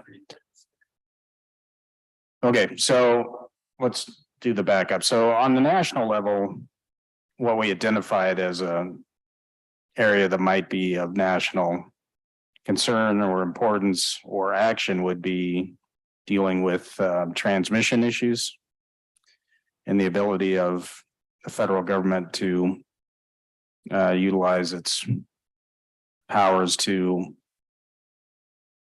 promote or enhance transmission siting, development of transmission, those sorts of issues. On the Western region side, what we talked about was development of RTO, what that would mean, how it would look, what authority would state commissions have to order compliance or order participation in that.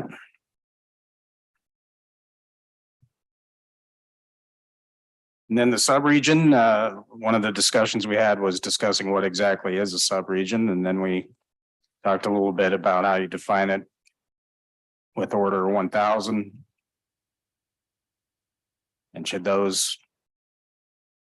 that drive the dialogue as to who's having these conversations? Yeah. And then on the state level, what we talked a little bit about was what exactly is commission authority and what can commissions do to drive either policy type decisions or resource adequacy considerations of regulated utilities. We had some discussion about what is the proper role of the commission to order regulated utilities to acquire or develop certain assets.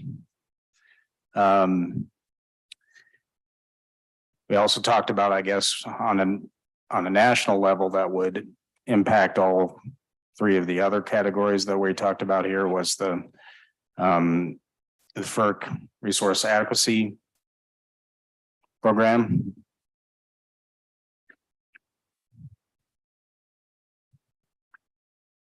Like state participation in that or regulated utility participation in that and how it would look. I don't know if we have answers. I'm presuming that's not what you're looking for. We're just identifying issues. And then what we talked about is the role of hydropower throughout the West.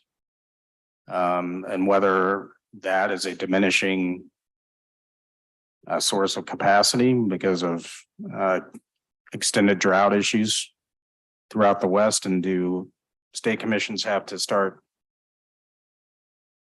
having regulated utilities do planning on the loss of hydropower? And then another issue that we identified that would hit all four corners would be advances in technology. How do you really plan for that? Both as a regulated entity and as commissions. What we talked about is that if you looked over time, various technological developments, may have been looked at as being the new thing or the panacea, and then it hasn't played itself out. And then thing we talked about both as to, I would say, all four categories dealt with sovereignty questions, namely state sovereignty questions, and whether state legislators and regulated or commissions have a duty to make policy decisions or regulatory decisions that are focused just on state citizens, or whether or not they should be made in the context of regional and sub-regional.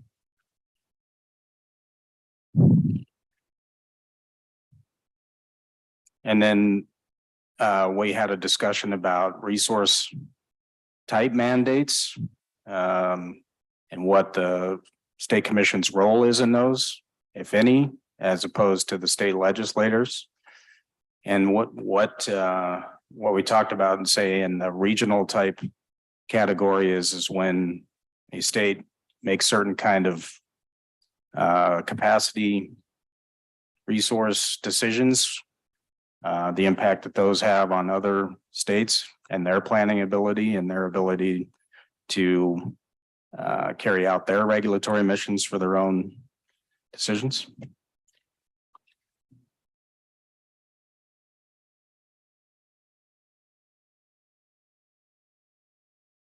And that's my report.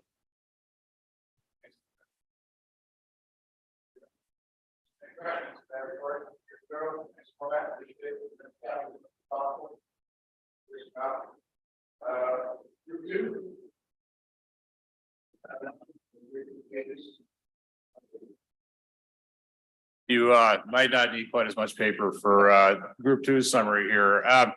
So Andrew McLean with Northwestern Energy, Doug, Thad, Stephen, and I had a really good discussion. I think some themes that emerged from the conference that we kind of spent a lot of time talking about were obviously reliability, security, and transmission. And with respect to the way that we had laid this out for the 4 pieces, we really felt that to some extent, the region and the national sort of interests are starting to trump our states and our sub-region's voice. And so what we talked a lot about is that we're getting outshouted on some really critical issues with respect to those issues that I mentioned, but also resource mix and the perspective of, or our own perspective of what are the priorities. And so what we talked about really has been a lot of time talking about how we could develop a common voice among their sub-region that would best serve our state and the sub-region. So to a large extent, recognizing that some of the states to the west of us have very clear priorities and very clear objectives, and that certainly Montana is on the receiving end of some of those differing priorities. So other states putting our own reliability at risk. And needing to, among the sub-region, have a voice on what our own priorities are. So. I think, guys.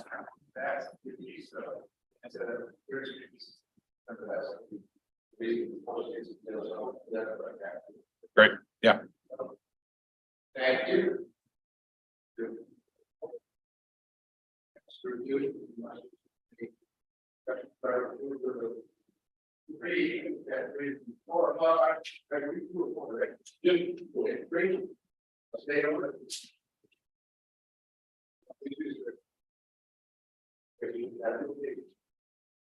I didn't take any real notes here, but we had some, yeah, we had some ideas. So I mean, regarding like, I guess, state and we talk about research and policy, there needs to be more resources devoted towards that, and they need to be, you know, I guess, more balanced. I mean, there's a lot of information you get from trade groups, but you should, you know, everybody has their own interest. If you could go find somebody, you know, a group that's more like resource agnostic, that would be really nice.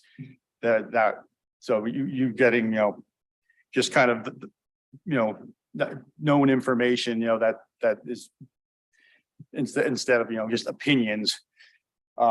Bring, you know, try to bring more parties into the fold.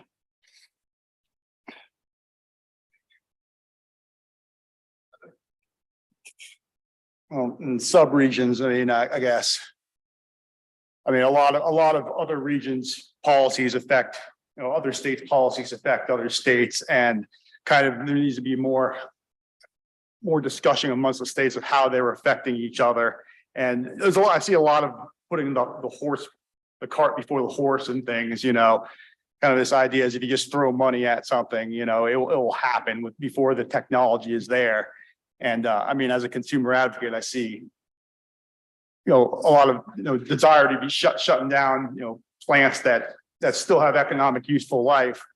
And when you shut those plants down, the consumers are still going to be left holding the bag to go pay off those stranded asset costs, most likely, and to pay for new costs. So it's going to increase costs to consumers, and it also possibly have reliability and likely have reliability implications.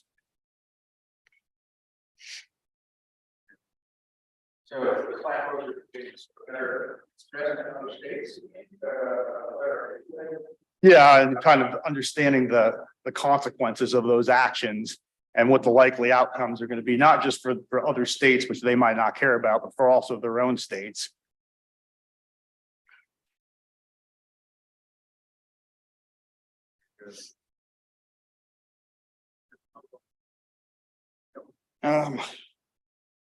While you're exploring that list, and they did not ask me from the background, is measure giving this feedback, which is fantastic.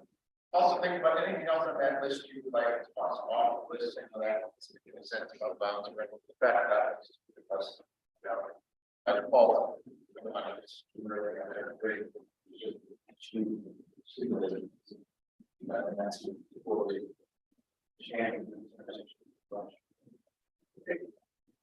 I guess the West, you know, if you want to have more renewables and, you know, and shut down traditional, you know, dispatchable generation, you're going to have more interregional cooperation. You know, you're going to, like the Western Resource Adequacy Program makes a lot of sense because your diversification of loads and generation and allows you to basically serve your load with less resources. And there's a lot of parties, as we were talking about, that are unregulated that really need to come into that to go maximize the benefits, and particularly cooperatives, you know, that own generation. And the cooperatives, you know, as being consumer owned, probably would more than likely want to participate because they'd see the benefit from it, but they might not necessarily have the staff to go get involved with it or the technical expertise, and maybe some assistance to them, and reaching out to them and helping them out to go understand the issues and see to get them to participate. And I guess federally, you know, obviously transmission is a challenge, and as a consumer advocate too, it's an expensive thing to go build more transmission lines. Although we have transmission issues and congestion, a lot of these policies are going to drive increased congestion. So work with the feds to try to go streamline siting, if they can, if we can, and maybe prioritize non-wire solutions as they exist, because those would be much easier to implement and probably more cost effective.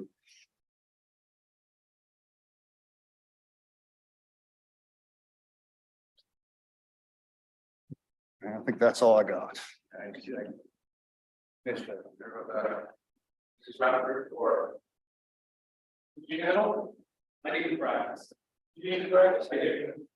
right. So one thing that I don't see on this list, I think is important.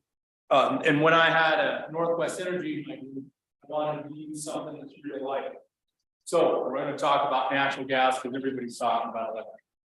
So we have a need for natural gas in Eureka and in Libby.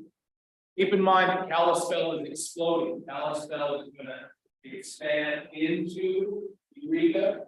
It's going to expand into Libby, and it's going to just be one bigger. You know that. We have a Western region development here on the board, Oregon, at the end of this, kind of the Western region of natural gas.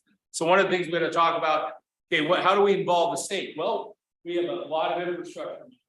And every legislative session, we're going to be talking about infrastructure. We've got a set of large areas exploding growth. Natural gas has been cutting out rates and active consumer council should be very excited about that. Power company. That one, they should do the electric company. Okay, some will leave electric heat, but if you put natural gas in, big business could come. Walmart could show up. There'll be better growth. Are there people that say, I'm not going to go there in business because there's no natural gas? Of course. People say, I don't live there, there's natural gas. Of course. Now that natural gas is there, the community could really be more electric need. That's what Susan say, hey, you should be thinking about. Okay, so we take a look at we've got to ask Canada, do you have the ability to deliver this natural gas and do you want to? Or are they going to say no? That's a phone call we probably better make before I get the legislature all fired up, because this is the issue you want to have, right? So I think we need all have a discussion with Canada. Also, they bring that line down roughly 18 or 12 miles. They'll be able to supply customers with their. Could we make the connection to go from about 60 miles from Kalispell? So the question is, you bring the gas from Kalispell into Eureka, but that's 60 miles, bring it to the Canadian border is only maybe 18 or 12 miles. Tough said it's 18 miles, I said 12. We have to go under a river. And we're probably gonna have to deal with the federal, perhaps going under the river. Certainly, we're gonna have to deal with federal across the Canadian border. And the Public Service Commission regulates gas like the state credit. And we find that when we're going to gas pipeline, it's pretty easy. There's not a lot of stuff to do. It's easier than say transmission line. And I need this practice, because I really ain't gonna fit. Legislature, and I gotta discuss this whole list we have here. All right. So now, when we talk to the state about money, the legislature on it, we can also talk to Eureka and say, hey, you get benefits from Eureka. Perhaps they can pass funding all out. With Libby, you sir brought up a good point because of the federal money available. Superfund cleanup, they come up with some money to say, hey, we could ease things up and maybe help with the community by coming up with money for this gas pipeline. And they might throw in some extra just based on cleanup site. That's a good point and an angle that we should be looking at. And that could be better, right? If the consumer council they're going to be able to say the public is going to be served better. So all these things I need to practice. But first, I guess I want to hear from Canada when they say, you bet, we want to grow. And we can serve those customers. Would I be able to convince Canada to cover the cost of the pipeline, which I think is 6 miles, and then we take it there, maybe they will. Or are they going to say, we want you to pay for the whole project? You don't know. Then if I'm able to bring that gas line in, so we stretch it to Palestine, what? Because of the construction between Palestine and Freedom, it is slow. When the gas line really stopped outside to fill that gap in, could be a valuable customer. There were questions about people who would say, let's make it fine. And I think it will. We all know the growth is different from Montana. We all know the building is slower, Dallas is slower. So that's. Now you look at Daniels County, Sheridan County, over by North Dakota, need natural gas. I don't have explosion in the population. It's not wrong. And my natural gas is 100 miles away. Can't cut that very easily, and I have fewer customers. The low hanging fruit is here. Not Sheridan Daniels. So those that cover those. That's not okay. Running, figure it out. So, any questions? I need there's real life. Can anyone have a question? All right, thank you, sir.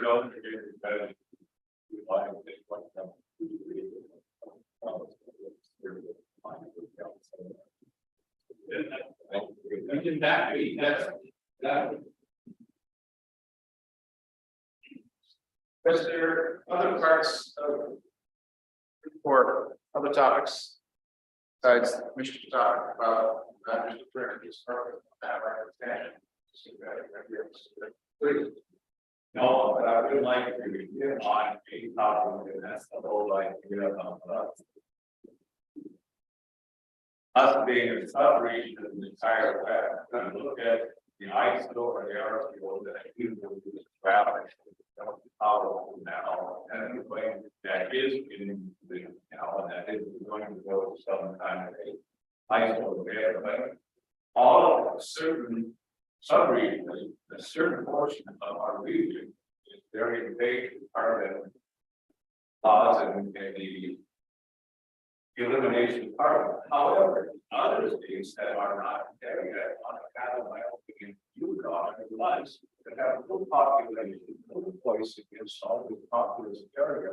But we're the ones that are at greater risk of the report.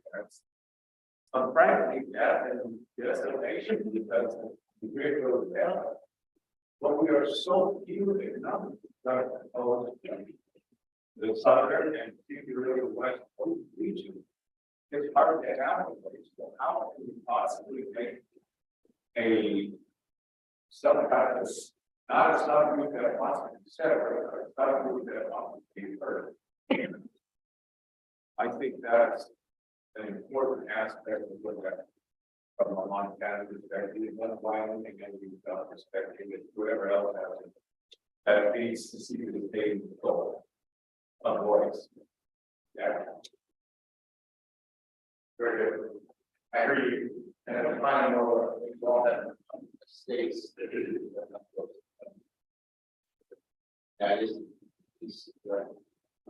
important to say. But that's 4 states that many times in the legislative conversation, the rest is seen as the ones that as we kind of get to go on amongst enough days, you'll get swept up in that's not only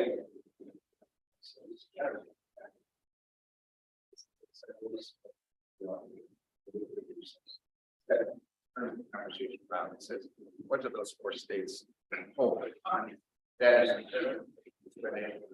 states by being people. And to that point, then I think it gets back around. And one final question. Will be downstairs in Washington. But I'm just saying, here, and I'm just saying, is reason to do think about maintaining some affinity, not all the other. That it was work done and it would be here, and then when it's time, we would be attached to we decide this. But it's figuring out that there are things that make this need that bonds it together. The bonds that the last thing happen. It's drawing us out for not just saying it's together to share our woes. How do you get together to saying, what do you need to do the work you're trying to do in your respective states that you hold in common with other states? That's what I think I was trying to say here. All of you may totally agree, man, I think the process, you're really not sure. That seems to me just like that process. Still talk a lot of it. That, I think it's about to this notion that is the reports about it. You know, those reports about it, and it's still relevant. What do we need to U.S. states? How to help you in whatever industry? How is working on the governor's part of legislatures in your own arenas? Back to you, Jim, and your comments and things about what you need in the celebrations. Well, where the state is automatic mission to your value. What is the decisions? Really, some of the work I can do right here, but it's very real time, legitimate, and doesn't say, and here's how you can embrace being more rigorous. Regular, how you can understand what we have a chance to do that. What are the data, policy, whatever it is. Your neighbors. There. What else on here? My first scribbling that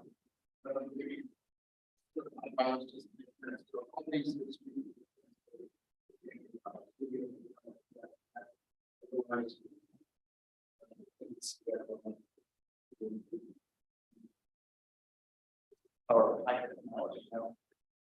screen and see how this anything else? I think there is significant work. I think a lot of times, Brandon, one of your legislators, and the rest of them, let me know at the Montana perception. And we had a conversation about that. We had a talk about it. Possibly good policy 50 years ago that probably needs to have its version of scriptural pruning of the vineyard. That's what I use as an analogy. So all things go through a time of pruning to then be taught anew as to how they grow again. Leave it at that, whatever part of your part. Anything else on that? Otherwise, yeah, please. So I need to find this question. How each one of these four square help me get what I want done? And you ask them to help, let's see what answer they have. I have to or I need to ask them, if they can assist me with this topic. very much so. Thank you, Jack. Here is your own state. Here is what the move today. The board want to work together. Where do you, where's your limited resources with shared interest in the help of an entity like ours to help states? Did we convene? We do a little background for material, we have whatever. These are us, which others can draw upon, or others you might want to work with as well. But that's a piece of, I think it's in this space that you're working together so that you can engage these states. May find that you guys states have a common need to figure out as what they need to, or maybe there's so much happening at the federal level and it has to interstate things. You won't see it, but I think you need to be aware of what's doing process, for example. There's a real push, good, better, otherwise, process. Figure out how to do that. I think they admit there's a problem, and Mike Freeman said in another context yesterday, you know, tell me what the problem is first before we go solving it. I think the problem in viewing is that needs to be solved. The first planning process and kind of updating FERC Order 1000 is trying to go from sort of retrospective planning to prospective planning. That's noble. Still, you can touch a lot of the things that drive everyone nuts about what does a regional system look like. And maybe a lot to watch there. Again, I don't have a lot of expertise to hear the rules through methane and haze and NOx and SOx and all the other Dr. Seuss kind of things on that. But there's a lot there that probably help there. So just after that, I thought, put some thoughts. Was just quickly, I think that, the biggest problems that I see is my own personal thoughts, but until you identify the problem, really get a solution. It seems to me the overall scope of where we arrived is that Congress has decided that we're going to go for clean energy, reduce carbon, and they built a pot of money without a solution. Here's the money to go fix the problem that now state legislators picked up. And now we're going to identify the problem. So that by corridor has said we're going to need these, we do all this stuff. Well, that's all fine and dandy, except that we can't get there from here. Pot of money isn't even close to big, even though it's $1 trillion. It's not a big pot of money. And throwing money is anything, it's not going to fix the problem. So that's what I said. And I do believe that we should coordinate more, continue this dialogue. But let's try to really focus on how do we overcome this national, there's no national curfew. And nor probably should there be. I mean, but the problem with the sovereignty of the nation that's deciding to send money to all of us. Now, each sovereign is going to try to identify how we overcome that. And even if we have regional sessions and plans, that the pot of money is available right now is going to be gone before we get there. And the federal government is going to not really care what we think in this subdivision, because we simply don't have the legislative prowess in DC. We don't have the numbers there. We have to continue this conversation without problems. The legislators, the problems they create the problem, and then I don't mean local. It's not going to find. It's federal. That's my point. Thank you much. Any other thoughts before it's going back to the Thank you. Well, one thing we do have that I don't know necessarily about is the population etc. Could be probably the best way to act is something that we know like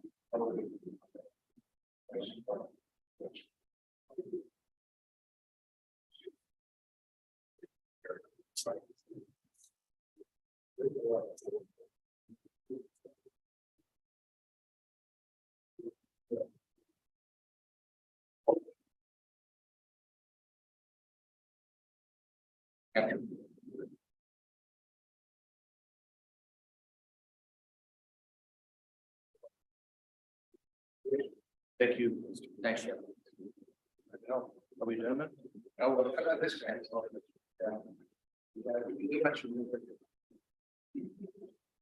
Jeff, thanks for your leadership on this. Thank you all.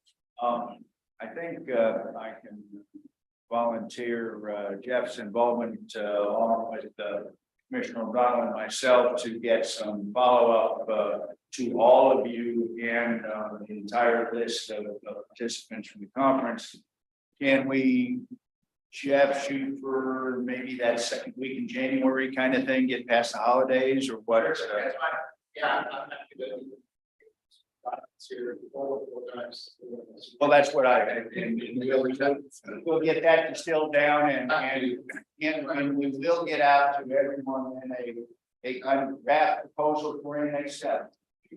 That's important, and I think there's clearly enough here to build on forward, and so I think that is great. A couple of housekeeping things. If you need shuttle service, the shuttle route we have there lunch after lunch, the shuttle will be available to get you to hotels, airport as needed. When we're done eating, we're done. So I'm going to say to all of you right now, thank you very much for a tremendously successful conference. Couldn't happen without y'all, and this can't say enough about the level of cooperation and all that you have provided. So with that, let's go have lunch. Thank you all. Travel safely. Merry Christmas. Thanks, Jake. Thank you.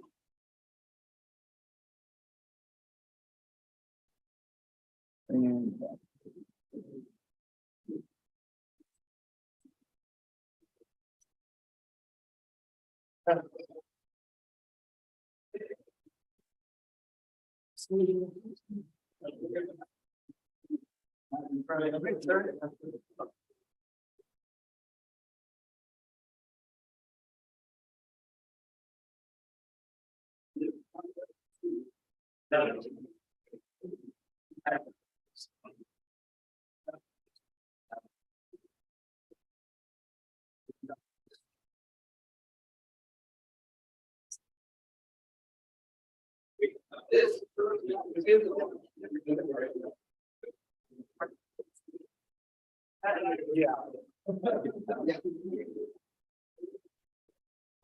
Thank you. Thank you.